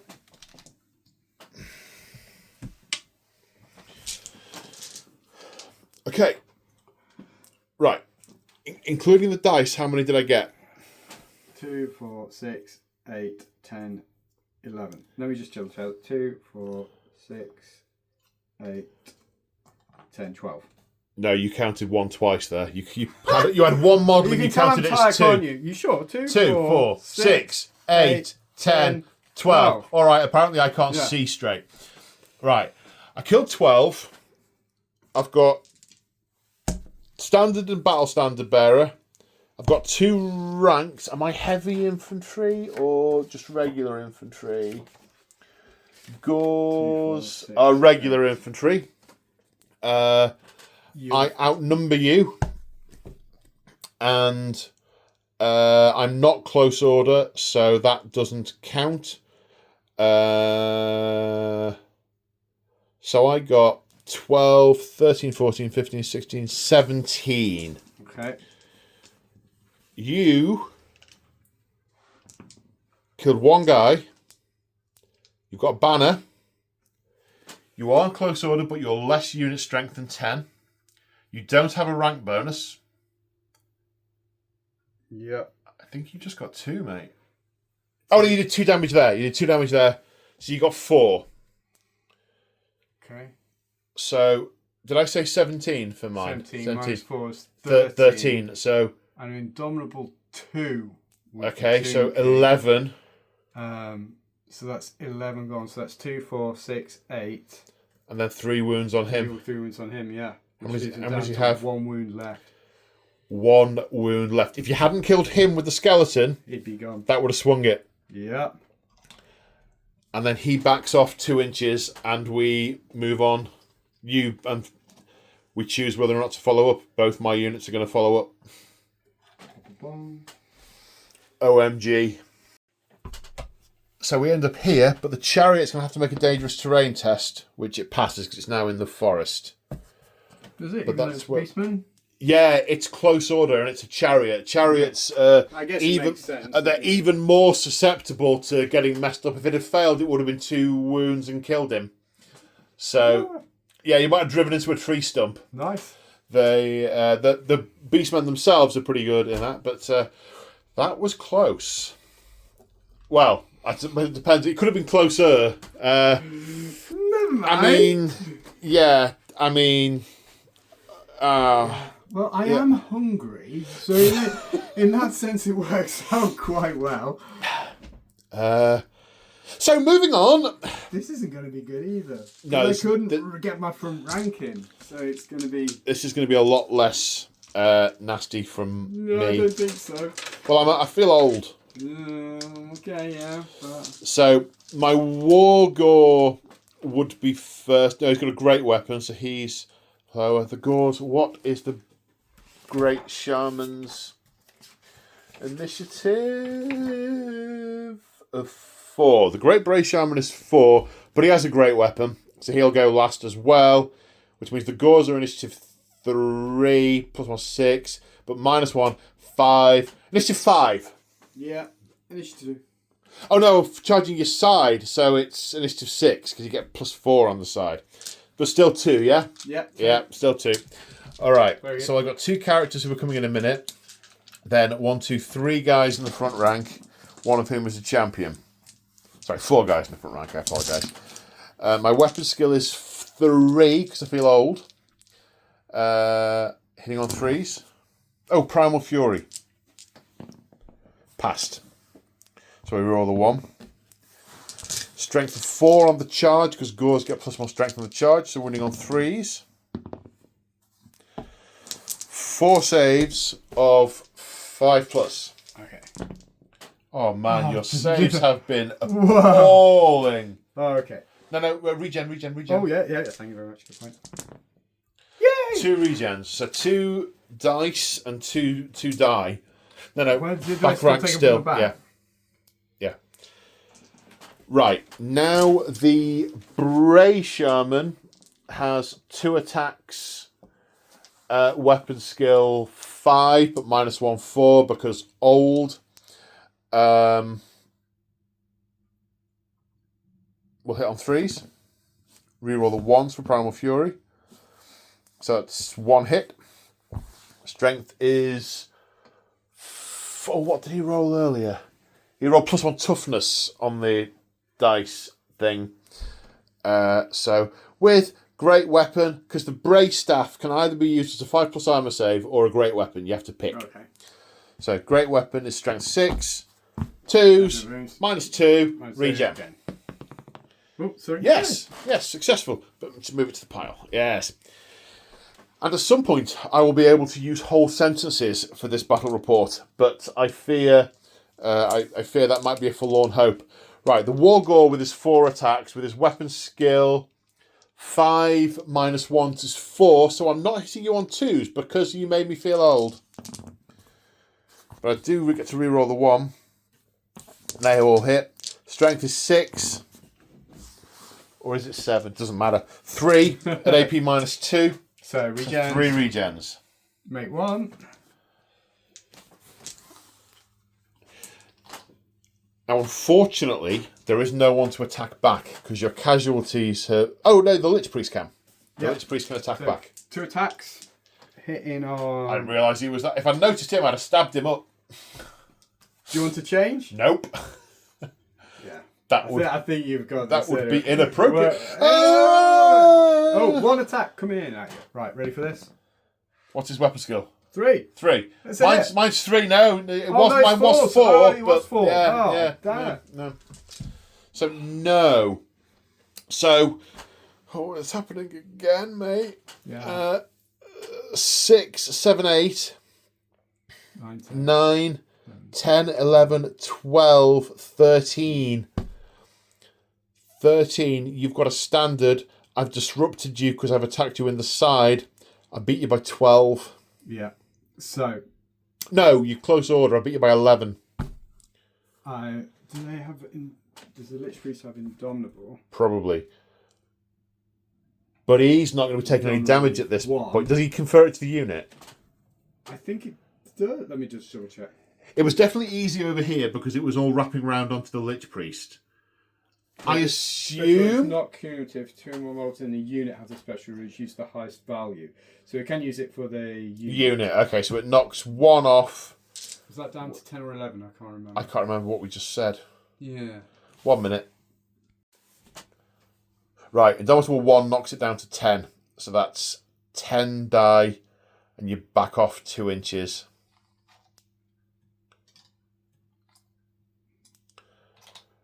Oh. And you back off 2 inches. And I will attempt to restrain and reform. Do I get to pivot? No, you just go straight back 2 inches. Oh, this is tricky. About there. Okay, I will attempt to restrain and reform, which I fail to do. So I will follow you up. Which I connect with the dragon. I can't pivot anymore, so I now think what happens is the dragon pivots around here and we are engaged. I think that's right, because I can't connect. Do you think it goes like that? No, not quite. I think it goes on to here. Oh, sorry.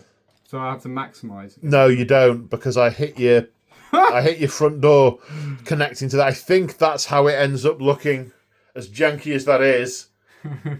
I think that's what happens. Okay. I think. If you know different watching, please let us know and give us a page reference for how we do that. But what I think that is, so because I failed to restrain, I had to follow. I followed up. Because the dragon was across there, I clipped it on the corner. I tried to close the door as much as I could, but then because I was connected here, I couldn't connect all the way, which means the dragon has to snap closed. Is what I think how I think that works. Yeah, you did clip me on the front as well, didn't you? Yeah. So that's why. Yeah. I think that's right, Yeah. but I could be wrong. And all of your people who can bring your guys back are in combat. They are now. Yeah. They are now. That was the thing. Yeah. I was hoping that they wouldn't be. Yep. Ew. But do I get to hit by my dragon? Not this turn. No. But speaking of turn, it's your turn too.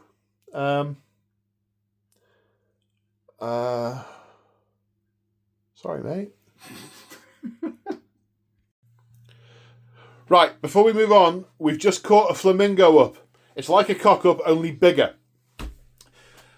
The unit that was there had My Will Be Done for +1 weapon skill, and it had the banner of super spiky, hitty better, so they were weapon skill 4.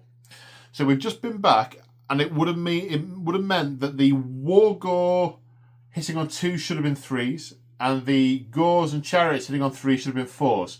So Gambit was said, no, we've missed it, we've lost it, it's too long, and I've said, no, it's not, don't be daft.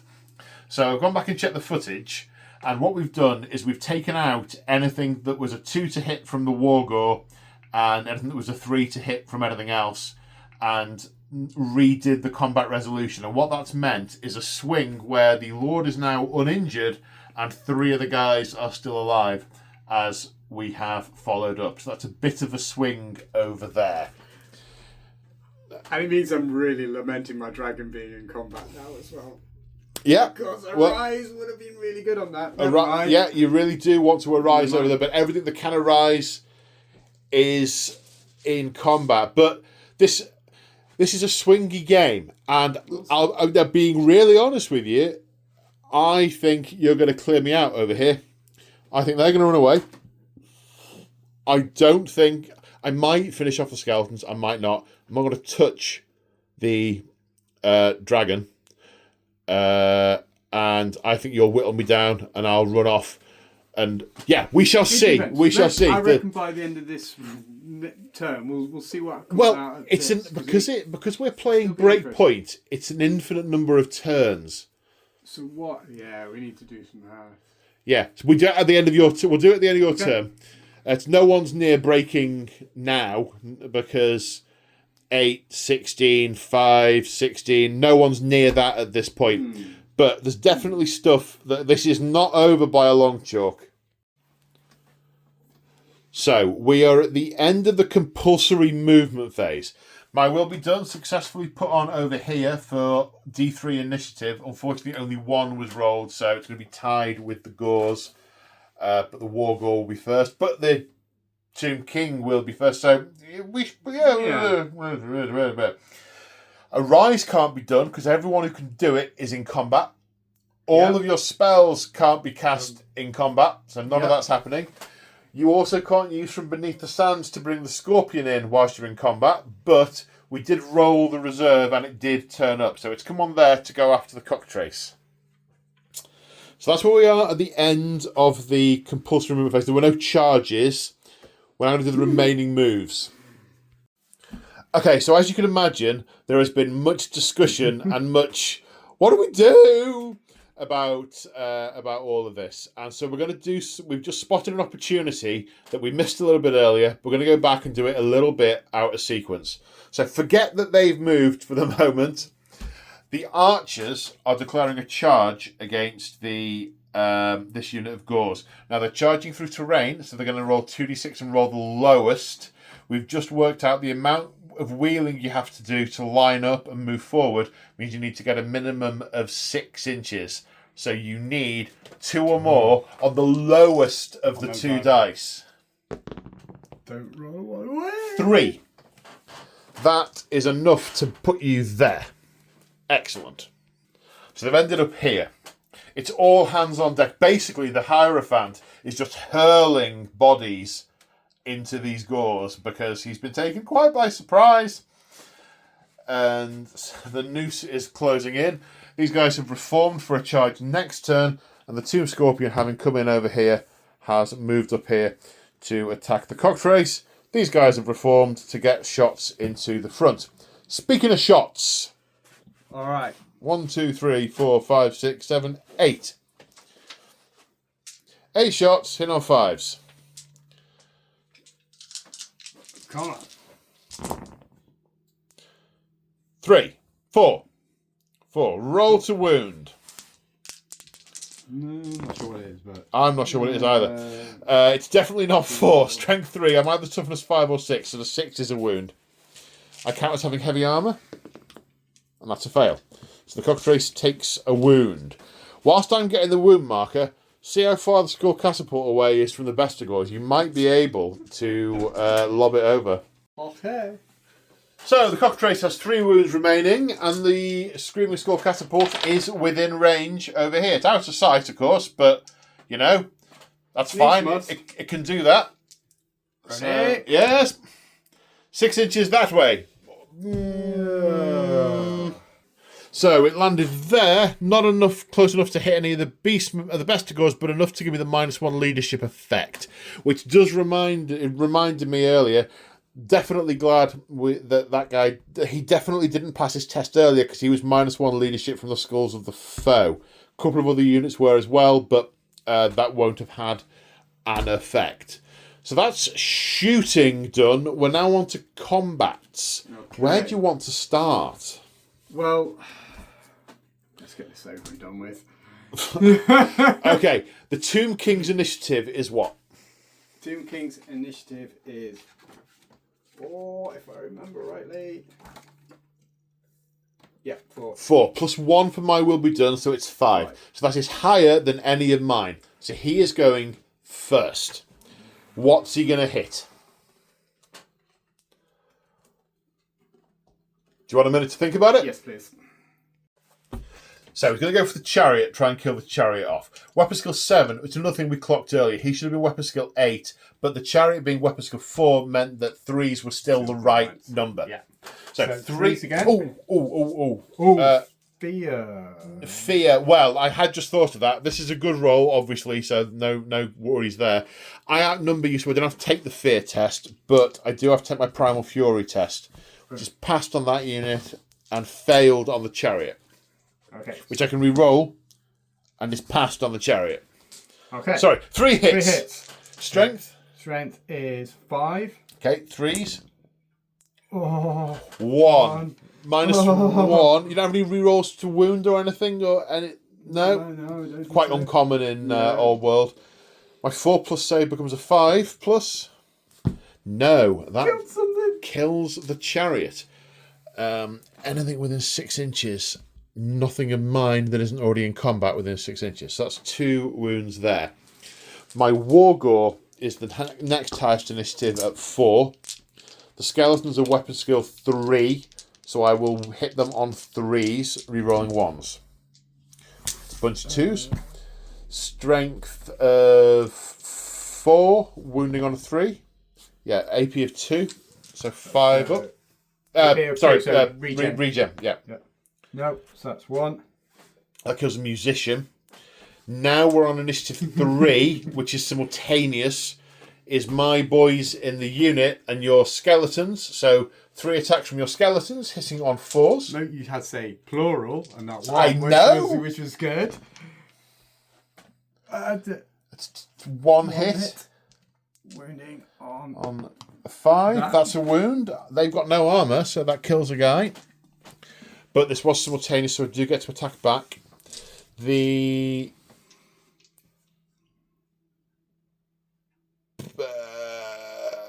So you got one guy in there, right? Are they still frenzied and all that stuff? No, that was a thing from earlier. That was a test. It was only the guy with the big flag that was frenzied. Oh, okay. And that was because of what I rolled on my primal fury. They go intermittently bonkers. There's a lot of rules to keep track of. To keep it easy, rather than go with his great weapon, I'll go with the 2-hand weapons on the squad leader. So he's got 3.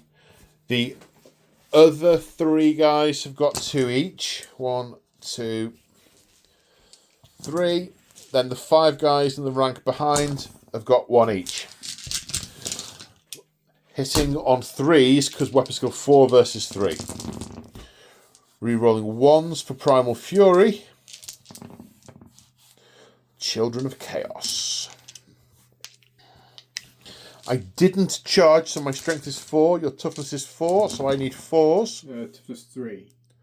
My strength is 3. Your toughness is 3, so 4s. The calculation was right, but the words I said were wrong. Okay. So that's 4 saves of 5+. The odds are not in my favour. 3, and then regens. No, so that's 3 dead. So does that spill over 1 on no, 2? it doesn't. But the combat resolution does apply to him. Yeah, it's Well, so I did 3 wounds. I have 2 ranks and 2 flags, and I outnumber you. So 2 and 2 and 1 is 5. I get a total of 8. You did 2 wounds to me. 6. 3. 3 is 5. 5. Indomitable 2 takes 3. There's one left again. And this time we did it right. He backs off 2 inches, but if I follow him up, I don't get to contact him. I'm going to restrain. I'm going to attempt to restrain and reform. I pass my restrain and reform. So you back off 2 inches. I shuffle around a little bit. Right, coming over here. A couple of things before we start. I am not out... Oh, what's the unit strength of the dragon? It's 8, isn't it? I think 8, so. 8, 9, 10, 11, 12, plus 16 is 28. I am 24, 25. I am outnumbered. I do need to make a fear test, which I pass. So, no fear test. Primal Fury, which I pass. Right, the skeletons have charged me in the flank, so we're going to get +4 to their initiative. 7 of them are either in base to base or within their movement of being in base to base. So there's going to be 7 attacks. Weapon skill 2, hitting on 4s. okay. Let's go. Come on.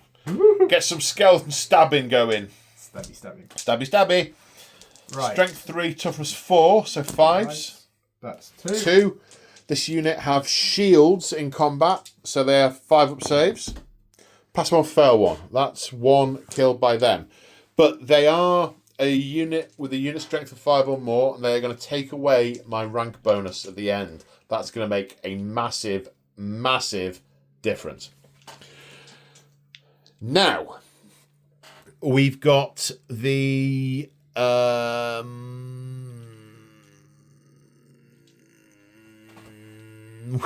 Big axe dude. We've got the Gauze. No, the Big Axe dude is on great weapons. He's on initiative 1, as is the Bray Shaman on initiative 1. Right. We've got 1, 2, 3, 4 guys in base to base with the 4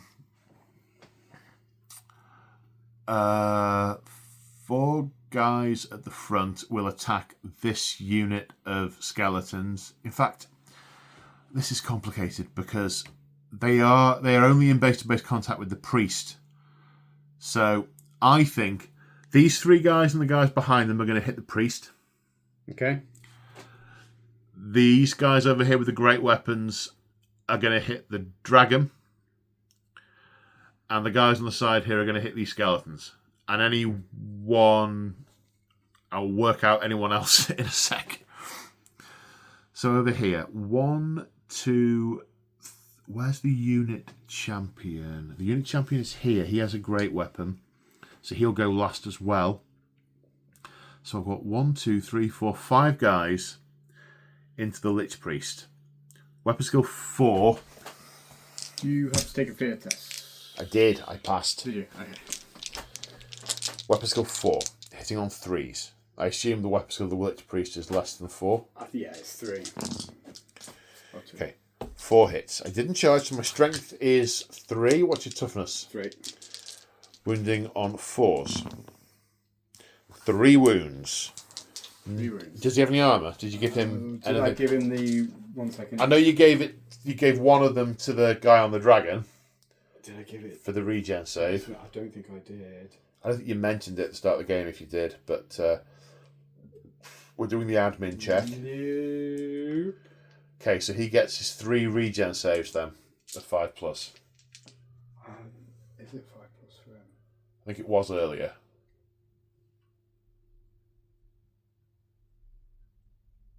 I'll pause the camera whilst you read. What's that? Yes, 5+. Right, 5+. Sorry, 3 at 5+. Whoa! He regenerates all of them, but that is 3 for the combat resolution I'm not sure somewhere. Okay, so that happened. He lived. Yay! Right, then one guy at the side died. He died. So there's 2 can attack the skeleton's back. 2 hits, wounding on 4s, 1 wound, 1 regen save on a skeleton. Or did you give them light armor? So 1 6 save. No. No, Regen. then 1 regen save. No. So 1 dead skeleton. Right, I now have 1, 2, 3 guys who haven't attacked anything yet and are on initiative 3. So they'll all try and hit the dragon because it's these 3 guys, and I think that's the most reasonable target. What's the weapon skill of the dragon? Because you use the highest weapon skill. I think it's 4. Let me just double check. So I'll roll the dice. Probably doesn't make a difference. Yeah, 4. 4, okay. The toughness of the dragon is? 6? 6. Okay, I'm wounding it on 6s. No wounds from those guys on the dragon. Right, my remaining stuff is initiative 1. Okay. So all your initiative 2 stuff is now. Okay. And we'll probably take a breath. Right, first thing, nice and easy. Lich Priest, 1 attack in the... Standard, yeah. Hits. Strength 3, toughness 4, 5s. Wounds. Stave of 5. Stave of 5? He kills 1. That Lich Priest has been pretty... He's been one of my best warriors. Yeah. Well, apart from exploding himself in the first turn. Okay. Right, now the dragon. What is... which you got the book open at? The priest or the dragon? I've got it at the priest because he's got a beaty stick. Okay. He's got weapon skill 3. He's got 2 attacks. Okay. So... He's hitting on 4s because my weapon skill's 4. So that's 1 through it, and then his beaty stick I think gives him +2 strength. Okay. Which makes him strength 5. Okay, roll it, and then we'll double check depending on what number you get. That's not good. It might be if he's strength 6 that'll do it. Let's check. Right, no. It's +2 base strength of the high priest 3, so that is not a wound. Now we have the Necrolith Bone Dragon. Right, 5 attacks, weapon skill 4, so hitting on 4s. That's 3 hits. Strength 6, wounding on 2s, in fact killing on 2s. Oh. So that kills 2. Okay. Right. I've now got 3 different things hitting the Bone Dragon. The Wargore is weapon skill 5, so he'll hit the Bone Dragon on 3s. Rerolling 1s for Primal Fury. 3 hits. He is strength 6. The Bone Dragon toughness is 6. 4s to wound. 1 at -2. Okay. Don't know what. Does the Bone Dragon have a save? In equipment, does it say like counts as heavy armor or something? Counts as full plate armor. Counts as full plate. So we've got a 6-up save. No. No. And you got a ward save from the Barding Barding Splint of 5+. No. So 1 regen save of 5+ for the Lich Priest. No. So that's a wound on the Bone Dragon. Now I have 2 attacks with the Great Shaman. Weapon skill 5. Wound hitting on 3s, rerolling 1s. Strength is 4 plus 2 for the Great Weapon, 6. So force to wound. No. Right, then the champion in the unit has 2 attacks. Weapon skill 4 hitting on 4s. 2 hits. Strength 5 with the Great Weapon, so 5s. 1 at -2, so ward save. Sorry, armor save of 6 plus. No, ward save of 5 plus. No, and regen save. No. So it goes down to 6 wounds. So he's taken 2. Can I? Just put 2 more dice over there because this is gonna. The maths here are gonna be interesting. Stomp attacks, right? Yes, stomp attacks. So this might be good. How many's he got? D6. D6? Yeah. Uh-oh. Yeah. Yeah, D6. D6. Nice. For 6. 6. At his strength of 6. So these will kill on 2s.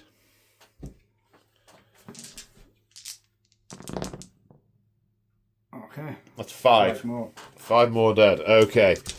I think that's made any of the maths we were about to do slightly moot. So we'll do the maths off camera to save you guys all the pain, but we have got some flank attack and flank attack. So there's some complication to it. Right, I've lost by 3. It's 11 plays 8. Because of the stomps. The stomps have swung it. The stomps have swung it, and because you're attacking me in the flank there, I've lost my rank bonus, and that's going to affect my leadership for the test I'm about to take. Because my leadership is 8 with the Wargore in charge, but -1 for being in contact with something that causes terror. So my leadership is currently 7. But my leadership is bolstered by my rank bonus, but I'm being denied my rank bonus. Yeah. So my leadership is 7. -3. I want 4 or less to stay put, and 7 or less to just back off. More than 7, and I head for the hills. That's a 4. I stay put. You're the children of chaos really? Moo with pride. Moo! So after reading and rereading the follow up and give ground rules, we've given ground directly away 2 inches, and everyone else has followed up. But this unit has made a quick 90-degree turn, and each model has changed 90 degrees round before following up. They tried to restrain, but failed. But that at least means that they're now not on their flank, even though they're in the weirdest formation ever. That Lich Priest has probably been perhaps one of my most deadliest warriors so far. So they're all kind of just lined up going, go on, carry on, Chief. You're all right. Yeah. It's going to get really complicated in a minute because it's going to be my turn in a second. And you're going to get a chariot in the flank of the archers, and possibly a Cygor into the archer. Yeah. This is complicated. Right, but we need to work out what our breakpoints are currently at. So 1 minute. Okay, so pens, papers, calculators. How many is that again? Later. The Gores have lost 28 unit strength. So we're down to 100. The Tomb Kings have lost 58. Yeah. The Horsemen are 2 each. They're expensive. The big blocks of skeleton warriors have been taken out and so on. They've lost 58, which puts them down to 58. So only 30 more wounds to go to get to break point. So, can I do 30 wounds in a single turn? I mean, no. But, you know... I forgot the 3 from the Tomb King as well. What, 3? No, he's... Oh, no. You have said entire unit. Ooh, so some mod... It's all... No. It's all to do with unit strength. Oh, Some models... The unit strength is based on the unit type. Okay. Some units type unit strength is equal to its starting wounds. Right. That's why for some of them we've gone... They're 3, they're 4, they're 5. He's infantry, he's 1. Okay. That's where the difference between unit strength and wounds, and that's why whole models, because that's got to... You said, oh, it's 2 from that, because he's lost 2 wounds. No, it's not 2 from that, because the model is still on the table, and the unit strength of the model is 8. Okay, understood. It's not counting up how many wounds are left, it's models are left. So, Beastmen turn 3. Can I get them below their break point before they break out of combat and start resurrecting all the dead stuff and flipping the tide again? Because they're probably going to run off in a minute. Their days are numbered when those knights come in. There's 16 there. And that would, if I wiped those out, that'd take you down to 42. The total is 29. Maybe we. Right, thinking time. Right, strategy phase. May the gods witness me as I use the silver spray paint. Yeah. He's not doing anything, so he's not going to get witnessed. He, on the other hand, is about to charge into and challenge a Tomb King to a fight. So, witness me. 6. Apotheosis. That is +1 attack and +1 strength till the end of the game. The Brayherd. Well? Yeah. The Brayherd, the Bray Shaman, witness me. Meh. Is murderous mutation, +1 to their weapon skill for the remainder of the game. And then the Wargore in the 3, Iron Skin, +1 toughness for the rest of this round. Okay, now I have one spell I can cast because it's self, and I can cast self spells whilst in combat. Demonic Vessel, 10+. No! Nice and quick. That's a shame. That would have been +1 strength, +1 attack for the whole unit. That would have made a difference. Now, do the Ungors rally or do an awful lot of unit strength run off the board? Leadership of 5 +1 for the small horn, 6 plus musician 7 or less. Oh. They rally. Da-da-da. And can act as normal, but do not get to charge. So they're coming over in a minute. Right. Charges. Okay. Well, the Gores are going to charge the Tomb King. He's going to stand there defiantly. The Chariot is going to charge the Archers. Yeah. Would you like your rock back? Is going to charge the Archers. Mm-hmm. Okay. Hold. It's not charging. Sorry, Gambit was pointing at the cockatrice. What the cockatrice is going to do, cockatrice is going to fly over here and acid vomit all over them with the template. Oh, okay. Yeah. Go on, get away from that. For a start. Okay. It's all snappy. It'll have my legs. The thing with the cockatrice is it's manoeuvrable and irritating. Yeah. But it is 200 points of irritating. It's a lot of irritation. Anyway, so it has to be hold. Hold? Yep. Okay. Am I in? I'm in. Oh, okay. Fear test. Pass because of my war bondy bonus thing. Fear test here. So I say war bond. I've been playing Helldivers too much. War band gives me +1 to my leadership for each rank I've got. The guy is 8, +2 is 10. That makes that a pass. So he needs 7 or less to not fear the skeletons. He does not fear the skeletons. He is immune to psychology. He's just going in. Because he can only see magic. He's blind. The only thing he can see is magic. So he's got a weapon skill of 1. Or is it 2? But he has hatred against everything that has a magic item, a ward save, or a regeneration save. Which is your army. Yeah. So the Chariot is in. The Mr. Stompy, 4 + 7 is in. That's all the charges. So at the end of the movement phase, Mr. Vomity is lining up over here to do his vomit thing. The combat is joined here. Excuse me, have you lost your rock? And then the Bestigors have marched to try and find something to kill, but it's going to be a while before they get over here. The Ungors have marched back up here. Maybe they will do something next turn. It all depends what's the what with the thingy what. But who knows? Right, all my shooters in combat, apart from the Cocktrace. I wonder if this is going to get the whole unit. It is. Are they all... Is it partials and stuff, Cam? Yeah, it's all partials. But if the template's down the middle of the unit, I think it should partially cover everything. Yeah, absolutely. Is anything fully covered? That's what I'm trying to... I think you've got 4 fully covered as well, I think. Yeah, I think... On camera, it looks like there's 6, but I think that's the parallax. Okay. No, it's the parallax, I'm sure of it.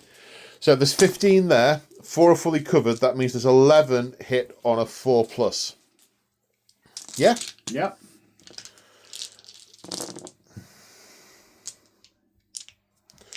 One, 2, 3, 4, 5, 6, 7. And the other 4, 11. Yeah. That should have gone with Mr. Pukey. Strength 3, toughness 3, -1 AP. So 4s. Obviously the vomits falling between the bones. 3. 3 regen saves. Okay. Yoink. No. No, it goes 3. No, just that rank, not this end. Oh, sorry, yeah. Yep.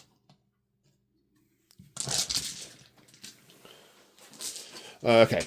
I'd hope for a couple more. But... I thought that was going to be a lot more devastating than that, to be honest. But... Well, I messed up a bunch of wound rolls, but even so, I knew it wasn't going to kill because you're only hitting on a 50% chance. Then you're only wounding on a 50% chance. So you'd expect to kill a quarter on average each time.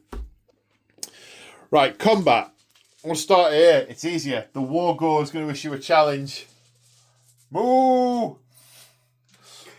He's got to accept. Okay.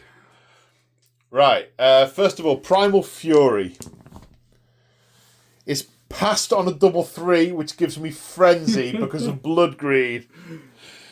Oh dearie me. So he has 3 as a base, +1 for his extra arm, +1 for the roll earlier. Hang on a second. Is it initiative, or do we both get to strike at the same time in the challenge? No, we do initiative. Mine is 4 as a base, +3 for charging 7. Oh, of course you charged. Yeah. But I have lost count. 3 plus my extra arm, plus the Dark Fury, plus the Apotheosis, plus the Frenzy. Okay. You seem unsure about something, sir. Why 3 for... I thought you charged 2 inches. It still wouldn't matter because I've got initiative of 5.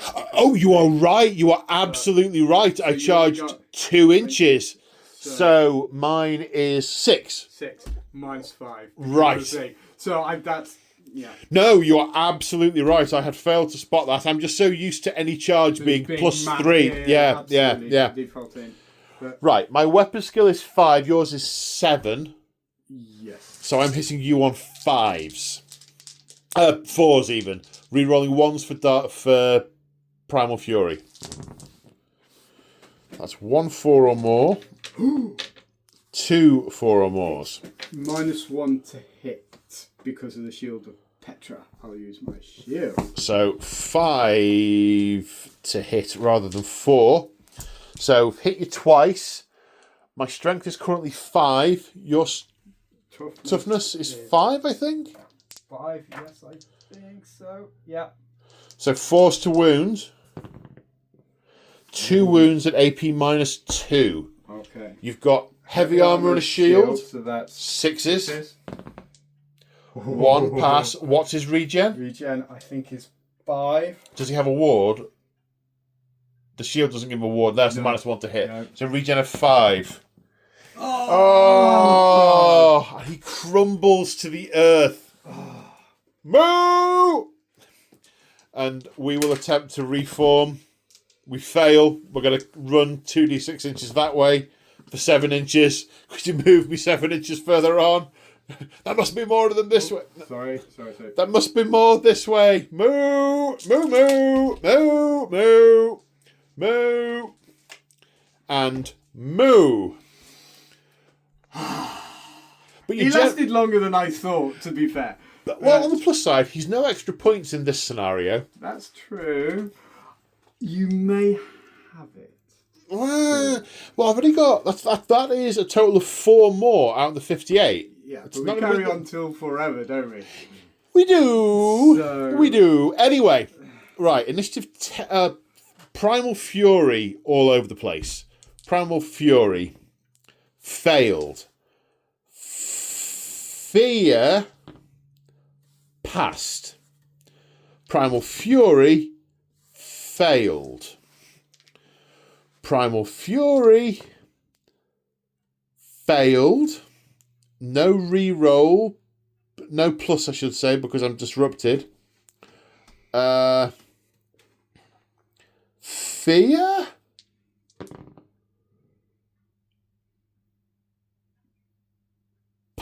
Pass?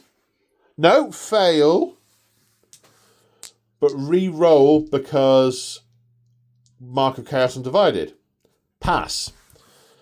So no one's afraid, but no one's got Primal Fury either.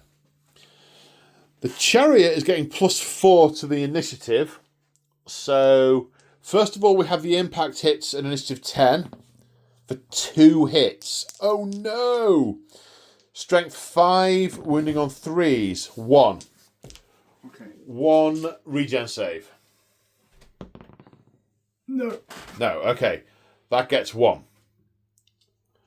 Right. Right, initiative 8. The best category is using his hand weapon. Hitting on a 3. Yes. Wounding on a 3 because strength 4. Yes. No AP on it. So, oh, safe. It's an armor save. They got light armor, have they? Yeah. Yeah, okay. Then the Gore, weapon skill 3, 4, hitting on not that. Then on initiative 6, the 2 Tuskors, hitting on 3s, wounding on 3s. This is -1 for the Tuskor. Okay, so so a regen. regen. No. No. Now the Cygor is also initiative 6 because he's 3 for charging plus 3 for his base. He has claws which count as hand weapons for his 4 attacks. His weapon skill is 2, which means he hits you on 4s, but he hates you because you're alive. Hate you. So they all hit. Strength 6, toughness 3, 2. They are hand weapons, so you get your armor save against that. Really? He's not the fighty monster. He's the miscellaneous monster. Regens. No. 2 dead. So that kills 2 archers. I just thought those big hands would have counted as No, the Gorgon's the combat monster.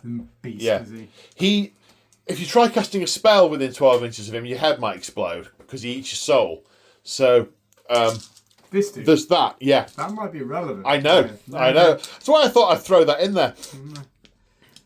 Okay, so now we're on initiative 3, which is the Gores over here. So we've got the 1, 2, 3. Oops. No. 3 guys. One of whom is the champion. Will use a hand weapon, and the 3 behind is 7 attacks into the Lich Priest, hitting on 3s. Strength 3, toughness 3, winning on 4s. 2 regen saves on the Lich Priest of 5 plus.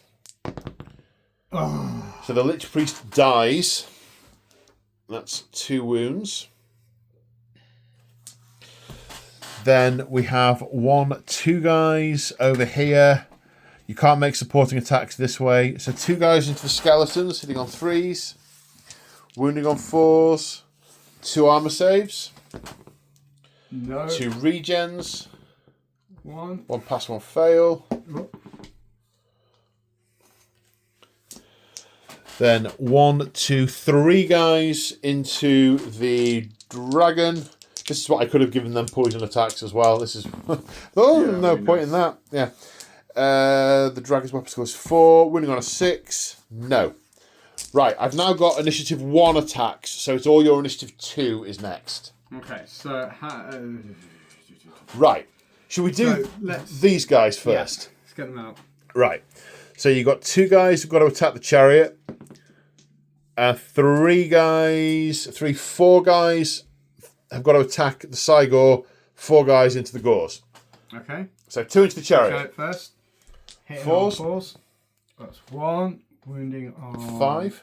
No. No. Okay, and then you say 4 into the 4, yeah, because he's making a supporting attack, and then these 3 are in base to base. Yeah.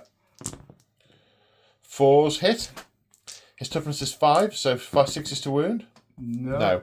Then 4 guys into the Gors. 4 hits. Wounding on 5s. 2 wounds. Saves of 5+ from his shields. No. Kills 2. Well done, skeleton. Okay. And then No, they're not in base to base. They're because they turn. They're in rear ranks. Okay. Although, did they have spears? Yeah. Then these 2 can attack because you're in one long thin rank. One thin rank. One thin rank. Poking over the. Yeah. So you get 2 attacks for those. Yay. 1 hit. Wounding on a 5. No. Now the Lich Priest with his 2 attacks. The High Priest. Yeah. 2 attacks. Hitting on Not none that. of those. Oh dear. Then the dragon with, was it 5? Was it 5 or 4? Was it the other? Or it was possibly 3, but 6 is right out. The sound of pages being flicked whilst the camera rolls. And by roll, I mean... 5. 5! 5! Right. Obviously, 4, so 4s. 3. Okay. Strength 6. So 2s. So that also kills 3. 1, 2, 3. Right, now I've got the Great Shaman into the... Finding the right page. Into the dragon, hitting on 3s. Strength is 6 with the Bray Staff, so winning on a 4. No. The Wargore, 3 attacks plus 1 for his what he rolled on the Dark Doodar earlier. Sorry, the standard of my narration has really dropped. Weapon skill 5, hitting on 3s. Can't re-roll the 1s because I failed all my Doodars. Strength 6, winning on 4s. No. Ooh. Stomps, D6. Yeah, D6, let's go. For 1. Well, that kind of balances out the 1 I got with my impact hits. So that kills 1 guy there. Right, we're doing maths off camera. So, 10 wounds done. A standard, a flank attack. Sorry, 8 wounds done, a standard, a flank attack. Total of 10. 6 wounds done, a standard, a flank attack.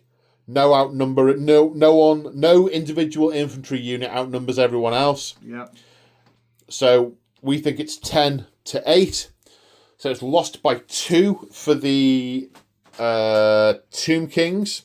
These are 3 separate units. We think we're right in saying that the Indomitable 2 only applies per unit. It applied over there earlier because the guy had joined the unit. So it's Indomitable 2 means the loss of 2 does nothing to the dragon. The loss of 2 here kills 2 guys. The loss of 2 there kills 2 guys. So 1, 2, wait. And then each of your units has to back off 2 inches. This is going to get messy. Directly away from all the units. Basically everything shifts back 2 inches. And then I decide whether to restrain or to pursue. Where do I? Which direction do I move? Directly away. This way. Yeah, directly away. So you end up 2 inches away from everything else. So if I do him first. Yeah. I'm going to attempt to restrain with the Gors. I pass. Hooray, Gauls! And I'm going to pursue with the chariot and the Cygor. So we end up here. The Gauls reforming to face the Necrolith Knights. You see, I'm hoping you're going to want to keep him out of combat so you can start bringing stuff back to life. So I imagine I'm not going to get charged in the flank, but we'll see. And these guys following up there, as you're nowhere near your breakpoint of 29, as you suspected you might be. So we go on to Tomb King's turn 3. Yeah. Okay, in the strategy phase, 5 skeletons have been returned to this unit, making it a little bit beefier. Although they have blocked off the charge for the dragon on the side of the Gauls, if that was what was wanted. Gambit is now deliberating whether or not to cast his spells, because he is within 12 inches of a Cygor, and they have the Soul Eater special rule. If he attempts to cast a spell, he must make a leadership test. If he passes, he carries on as normal. If he fails to reach the casting value of the spell, it counts as a miscast, as I eat your soul. Can you magic missile into combat? Not against a unit that's engaged in combat now. You know what? I am going to risk one because I've just not done it. I want to see if it works. What? Okay. What's that but then? It's a magic missile, so So that's the shooting phase. Well, you might not be within 12 inches to the Cygor then. If I plan ahead, that would be If you plan really ahead, good. yeah. So yeah, I'm probably going to do that. Yeah, right, yeah. Do that then. Right, let's go on to movement. So the Necrolith Knights and the unit of skeletons successfully charged in over here.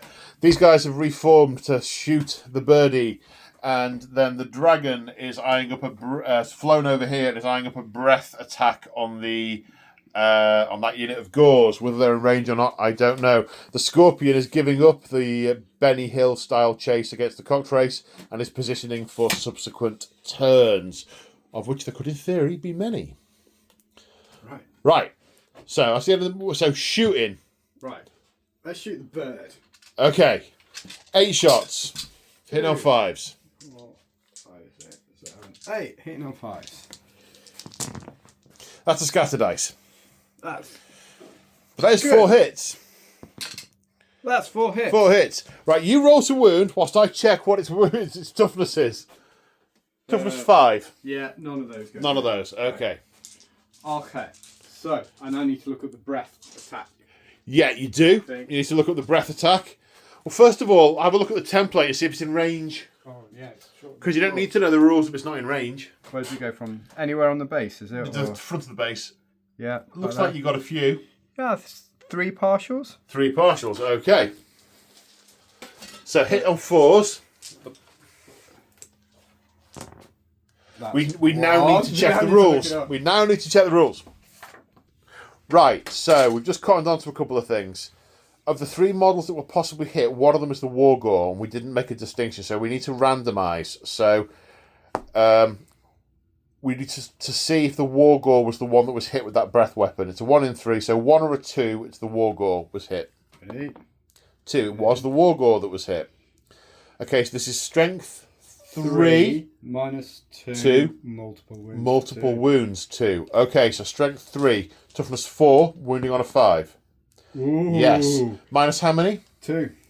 Well, he's got an armour of 5+, but he does have a ward save of 5+. Which he fails. 2 damage. They haven't got 3 wounds each, they've got 2. I think you've just sneezed him to death. All over him. Yeah, I've just sneezed him to death. Let me check that. I don't know if I want to be sneezed to death, but I don't know if I have a great deal of choice in the matter. Beastmen Chieftain's Wargore, 2 wounds.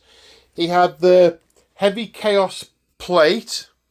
Yeah, you've just... you know what I did over there with the thing and the thing? You've done that there. That's actually made me really happy. Yeah, I can tell. Yeah. Oh, he was doing dead well, that guy. Right. He was hard as well. Never mind. So now I'm going to try and blow myself up. You're going to cast a because magic I'm still missile. within 12. Right. The magic missile. Well, first things first, take a leadership test. Okay. That's a pass. You can carry on as normal. So you said something about doubles when I cast this? No, Oh, no, it's irrelevant. it's only if It's irrelevant. Fantastic. I said something about me with doubles when I cast earlier. That was like 5 hours ago and about my army, not yours. Okay. So, I don't know what's going on. Magic missile cast on an 8. It's a 9. 9 plus 2 is 11. I'll attempt to wizardly dispel. So I get 10, so it's not dispelled. What is it? What's the spell? 3d6 strength. What's it 2 called? hit. It's called Unquiet Spirits, right? So 3d6 strength 2 hits, no armor saves permitted. Okay, well I have no armor, so that makes very little difference to That's a me. bit disappointing, isn't it? 3d3, was it? 3d6. 3d6. Yeah. For a load! For 16 strength 2 hits. I'm going to get more dice. Okay. You want all of them bar 2, just to cut down the counting. Obviously not counting the scatter dice. Yeah, that's it. That's right. Okay. Right, strength 2, was it? Yeah. Right, 5, 6s even. 6s to wound. Oh. Ha ha! Still made me laugh. He got unquieted to death. Right, the big sneezed on. Right. Any more shooting? I think that's it. Yeah. You've got warbows on the Sphinx. Oh No, no. ask No, me you more. haven't. We No. did distract those for the entire game. The game's not over yet. Yeah, that's a good point. And I didn't distract them. He would have Actually, I been don't he would have get been a that. royal pain in my flank. He'd have come around here and started to chomp through the sides of my units. That was definitely a take it out. I deliberately put them there to counter that once you'd put him down. Yeah. So they'd done their job. Ha ha! Right, combat. Where are we starting? We now have 2 separate combats to do. Unless there's more shooting that I'm missing. Oh! Do we actually, oh yeah, we do. Skull catapult. You can fire that at them, or them, or them. Gotta go in them. Okay. Scatter dice. I don't know why you put your dice back in the I'm not sure why. tube It's- after every roll, It's because it and really you get them. irritates you. You get them back out. Why? Listen, And it's take that- the tube no, off the no. table. We have standards here. It's see-through. Standards. Right. Go In the on. middle of that. Yeah. Woohoo! It's a hit. That's one definite 9 partials. I can tell you that for nothing because it's right in the middle. 9 partials coming up. 8 partials. One definite 8 partials. 9 hits in total. Okay. So that's 4 plus the 1 is 5. Plus the one that was definitely hit. 1 middle. Does that take mega damage? Oh, hang on a second. I've just had a thought. What? One moment. So just before we roll those, remembered Lookout Sir is a thing, and the War Gore might have survived on a 2+. It'll be a 1 now. Oh, that makes me sad. Not been sneezed to death. So he can go back in a second. We'll sort that out. The one in the middle of the unit takes the high strength from the stone thrower, and the One of these dies from the flaming attack then in compensation, does it? Yes. Yeah. Yes. Well done. I'm glad you're paying attention. Yeah. Strong. Yeah. Right. Right. What's the strength of the thing if it's over the hole? I think it's strength 10 or something crazy. Right. 1 moment, callers. So 5 hits. The one in the middle takes a strength 8 hit, so that'll die on a 2. Yeah. The other 4 take strength 4 hits, and they'll die on 4s. That is still a scatter dice. So 4 more die in total. Right, that is enough to force a panic test for this turn, and Screaming Skull Catapult to make you make a panic test anyway. You've got the -1 leadership for the skull dropping on them as well. Okay, so my leadership is 7 for the War Gore, plus 2 for my rank bonuses is 9. That's an 8, it's a pass. All right. Yeah. And did we take the casualties off? We didn't, did we? It was a 4, was it? 4 it was. 4, yeah, right, 1 minute. But of course, after removing the casualties, I only have 1 rank bonus, not 2. But that was still a pass because it was 8. It was an 8. It was actually just a pass. It was just a pass. I have a reroll anyway. It'd be fine. Right, that's shooting done. Okay, this is getting complicated, man. Yeah, I know. All right, let's do the skeleton archers. Let's Skeleton see archers. what happens there. Okay. Come on, let's get this done. All right, okay. The Bestigor is an IS to 4, hitting on a 3. No, oh, sorry. Primal, still a miss. Primal Fury. No. Primal Fury. Yes. Primal Fury. No. So he's passed his Primal Fury test, the big dude. Big dude has passed his Primal Fury test. Fear before you start rolling. Does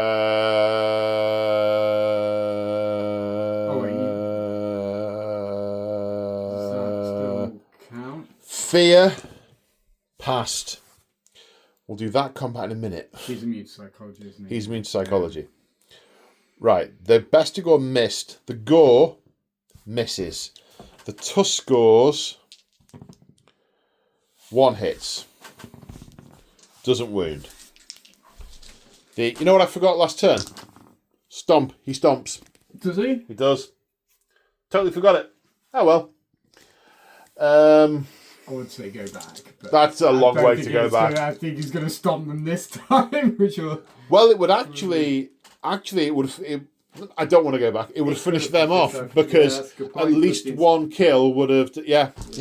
That might make the entire difference to the game, but it's all right. It's okay. It's all good. It's absolutely fine. No, I mean I know Gambit would let me go back and do it, but I really don't want to go back and do it at this point. Right, 4 attacks, hitting on 4s. I'd hate you. Re-rolling. No, hatred's only in the first round, so I don't hate you anymore. So it's only 2. Okay. I've calmed down. Oh, Strength 6. look like it. Killing on 2s. No, not killing on 2s. It's a hand weapon, so 6 is to save. No. Right, Okay. regens. 1. So 1 dead, 1 regen. Where do I get taken from here? Yeah. Right. 1 guy has to hit the chariot. The other guys have to hit the Cygor. Okay, chariot. Well, to be fair, the guy on the chariot can hit the Cygor if he wants to, but the chariot's an easier target. Yeah, I'm going for the chariot. Yeah. 6. And strength 3, toughness 4. That is a wound. Save a 4 plus. Yes. Oh. That's 7 on the... 7 on the thing with the thing. Yeah. Hitting on 4s. So 3 hits. Toughness is 5, so 6s. 1, I have light armour, which I fail. So I take a wound, and I am down to 5. I just tried looking in. A little bit of a victory. I just tried looking in my dice pocket for a dice, and it wasn't there. For a wound dice. Right, D3 stomps for 2. 2s.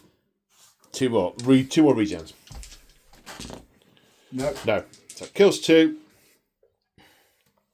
You did 1 to me. I did 3 to you, and I attacked you in your flank. So you won by 4. I won by 4. So that destroys 4 of them. So that 1 wound you just did on the Cygor just saved the rest of the unit.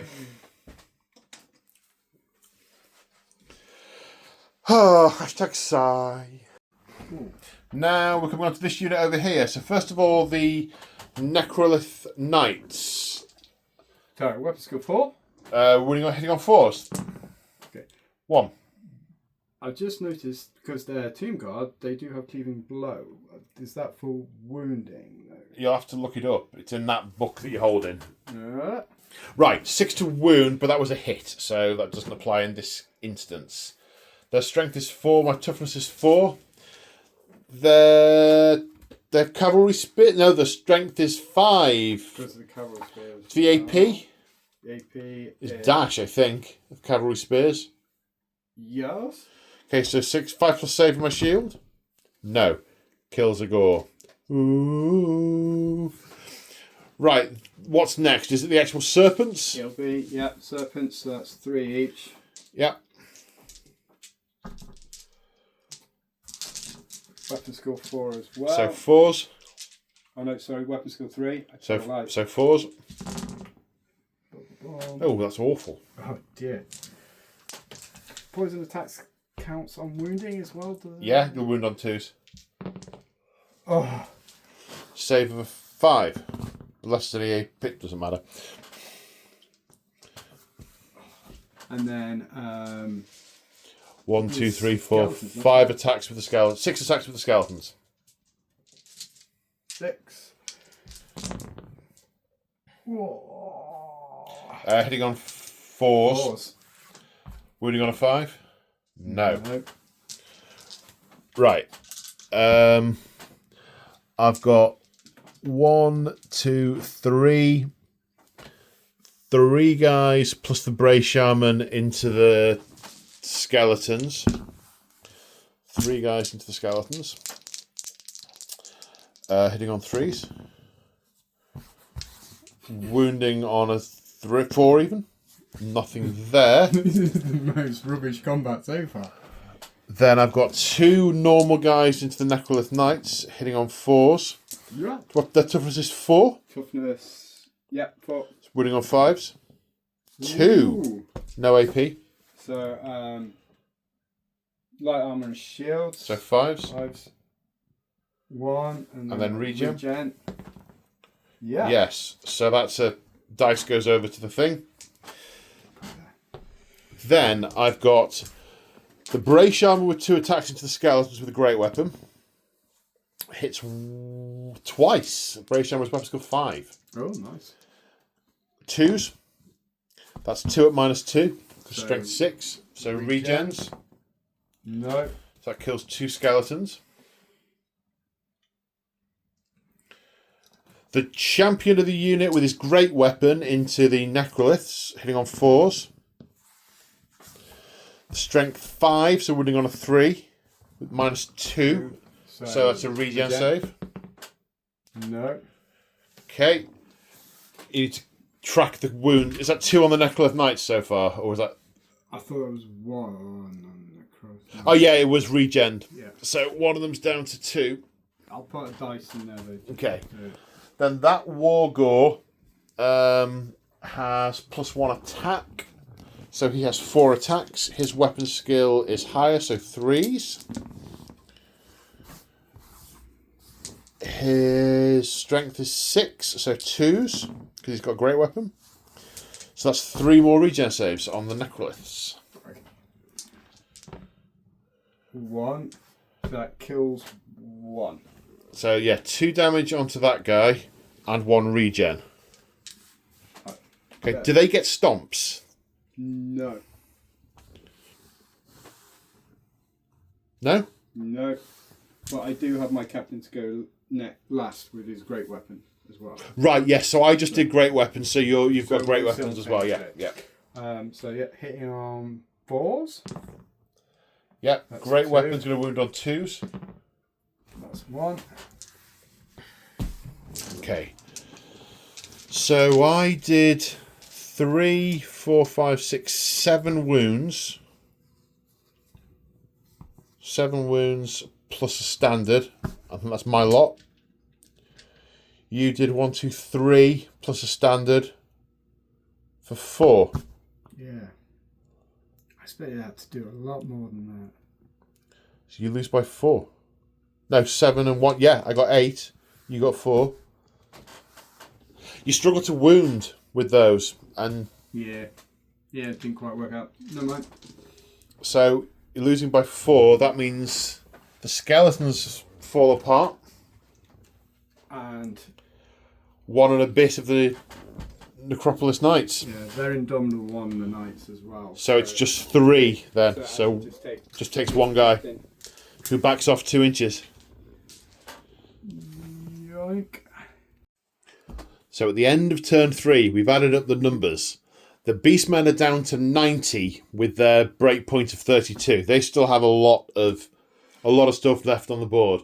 The Tomb Kings are down to 30 with their breakpoint of 29.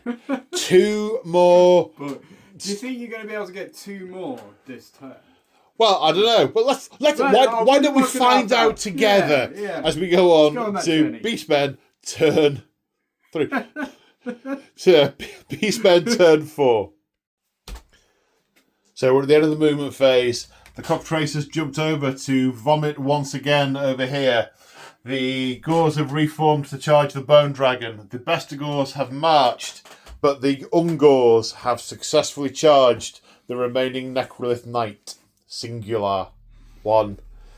He's really not happy about that. When I did point out, I've got about 300 points of characters in that unit, and I've got great weapon with 4 attacks, great weapon with 2 attacks. It's mainly these guys coming back. They're Chumbawamba, man. It's not a case of just wiping stuff. If you'd wanted them to be dead, you should have run them down earlier. And it was him who failed to do it. He's getting his just desserts. It's just desserts, yeah. His tiramisu. Yeah. Right, I'm going to breathe on you over there. Oh, very nice. Could you grab the template, please, bud? It's just up there. Right. All bar 2? All bar 3? Yeah, all by 2. All bar 2, and there's one at this end missed as well. There's 12 there, so that's 9 hits. 9. 4's at -1. So 3 saves of 3 regen saves. 3 regens coming up. 3 regens. Oh. No. So that's 2.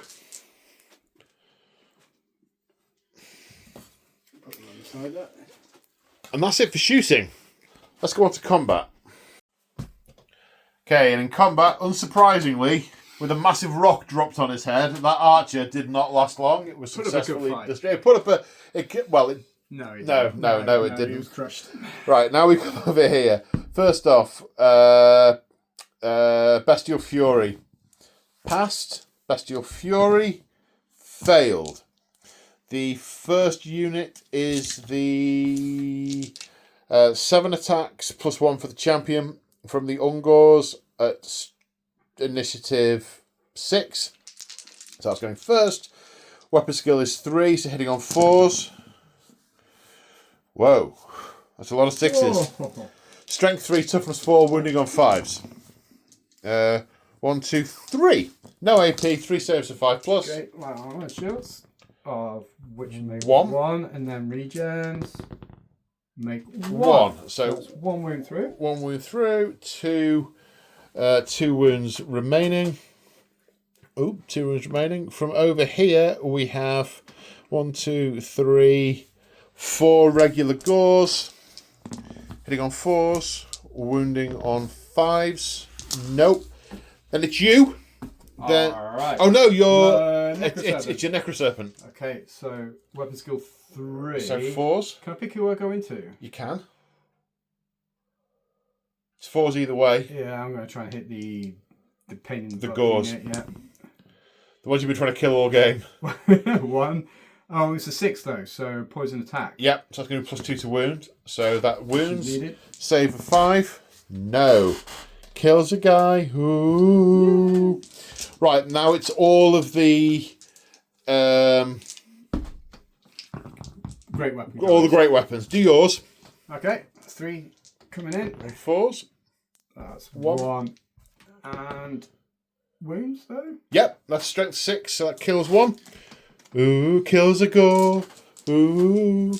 Right, the War Gore is hitting on 3s. That's 3 misses and no Primal Fury. Strength 6, wounding on a 2. No. Okay, 1 from the Bray Shaman, because it's not in base to base, was only going to get the 1 attack. Hitting on a 3, wounding on a 2. -2, so it's a regen save. No. So it goes down to 1 wound. And then the unit champion with his 2 attacks, hitting on a 4, 1, wounding on a 2, -2, 1 regen save. No. No. And that's the end of my turn. And with 1, 2, 3, 4, 5, 6 drops you to a unit strength remaining of 24 at the start of Tomb King's turn 4. The game ends. And as according to the book, you crumble to dust. Do I?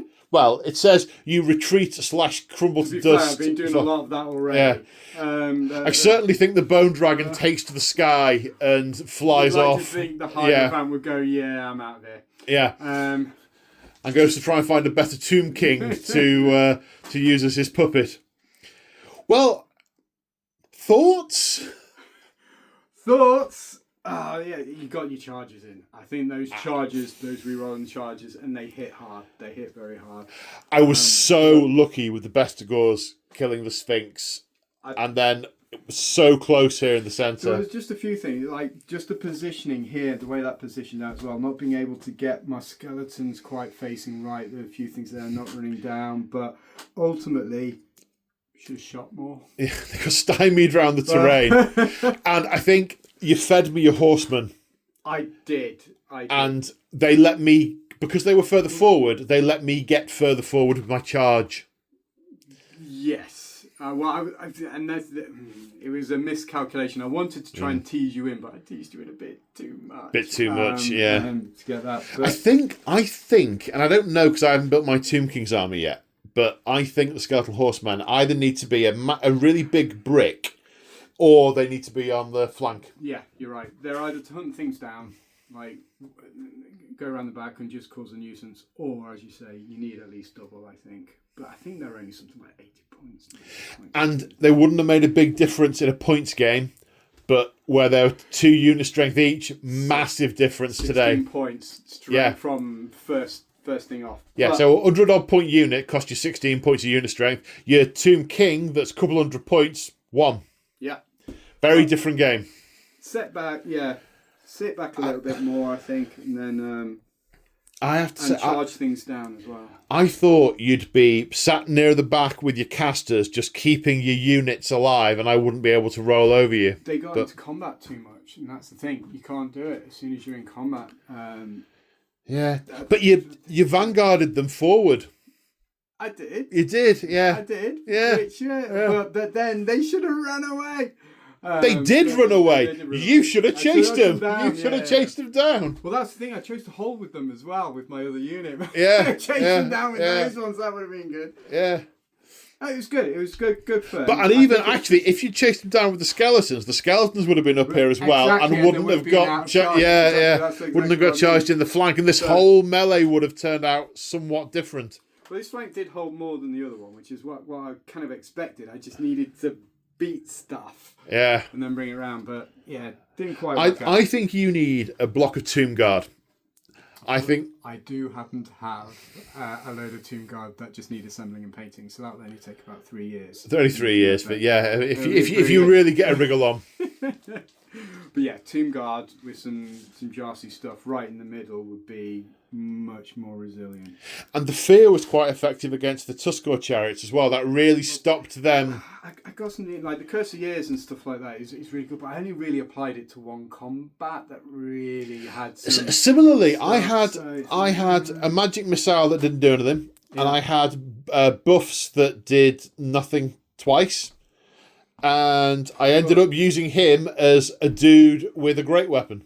Yeah, well, I think you've got to try and whittle them down to get the ranks down, to stop the leadership stuff, to stop some of the buffs. Well, when you attacked me in the flank, that made a huge difference. That I cannot believe I survived that combat. I don't know. I think you fluffed a little bit with some of the rolls. So. But you do have your characters in there as well, which also makes you hit pretty hard. But I was hitting hard, but because I lost the combat, I should have run and been run down. And so I think because you didn't do quite so well with the actual damaging me, I was able to pass on a not too bad score. So I was able to stay there and then bring some help in. Yeah, if you'd have run away there, then it would have been would have made quite a difference. But yeah, it was fun. Did enjoy it. It was fun. I'll be honest, I expected to lose. I thought I was just going to get ground down by attrition of skeletons. I didn't think I didn't think I was going to do particularly much. No, well, you definitely did. It was brutal, but for all the right reasons. So I think it worked out. Yeah, and I used the Ungors as a sort of have them, and that kind of worked because it drew you out of position. That's probably what the Beast Lord was thinking. I was trying to decide at the start, do I sit back and try and just wait for you to come in? I thought, I don't really want to be doing that. So I actually went a bit further forwards than I should have. Well, the other thing is, this scenario is infinite turns. You don't have to try and think about... Yeah. You know, if you want to... I had a rock and vomit.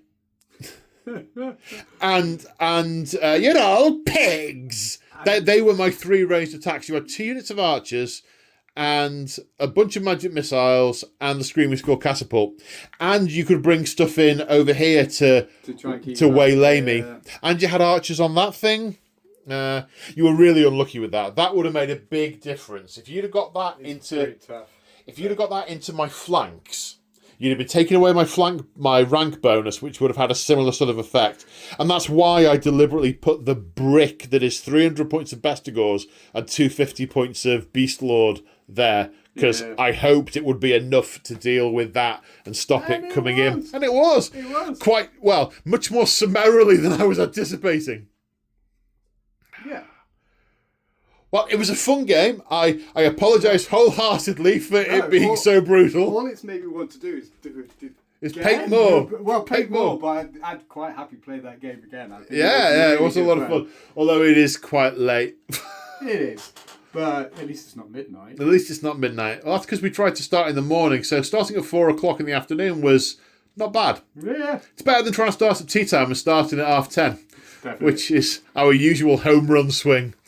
And on that note, big shout out and thank you to all my channel members and Patreons. You guys are awesome. Thank you ever so much for all the support you give. If you want to be a channel member, if you want to support me, check out the description of the video. Channel membership is by far the best way, in my humble and totally unbiased opinion, to do that. It means you get access to the battle reports the day or so after we film them, rather than waiting for them to be queued up on the internets.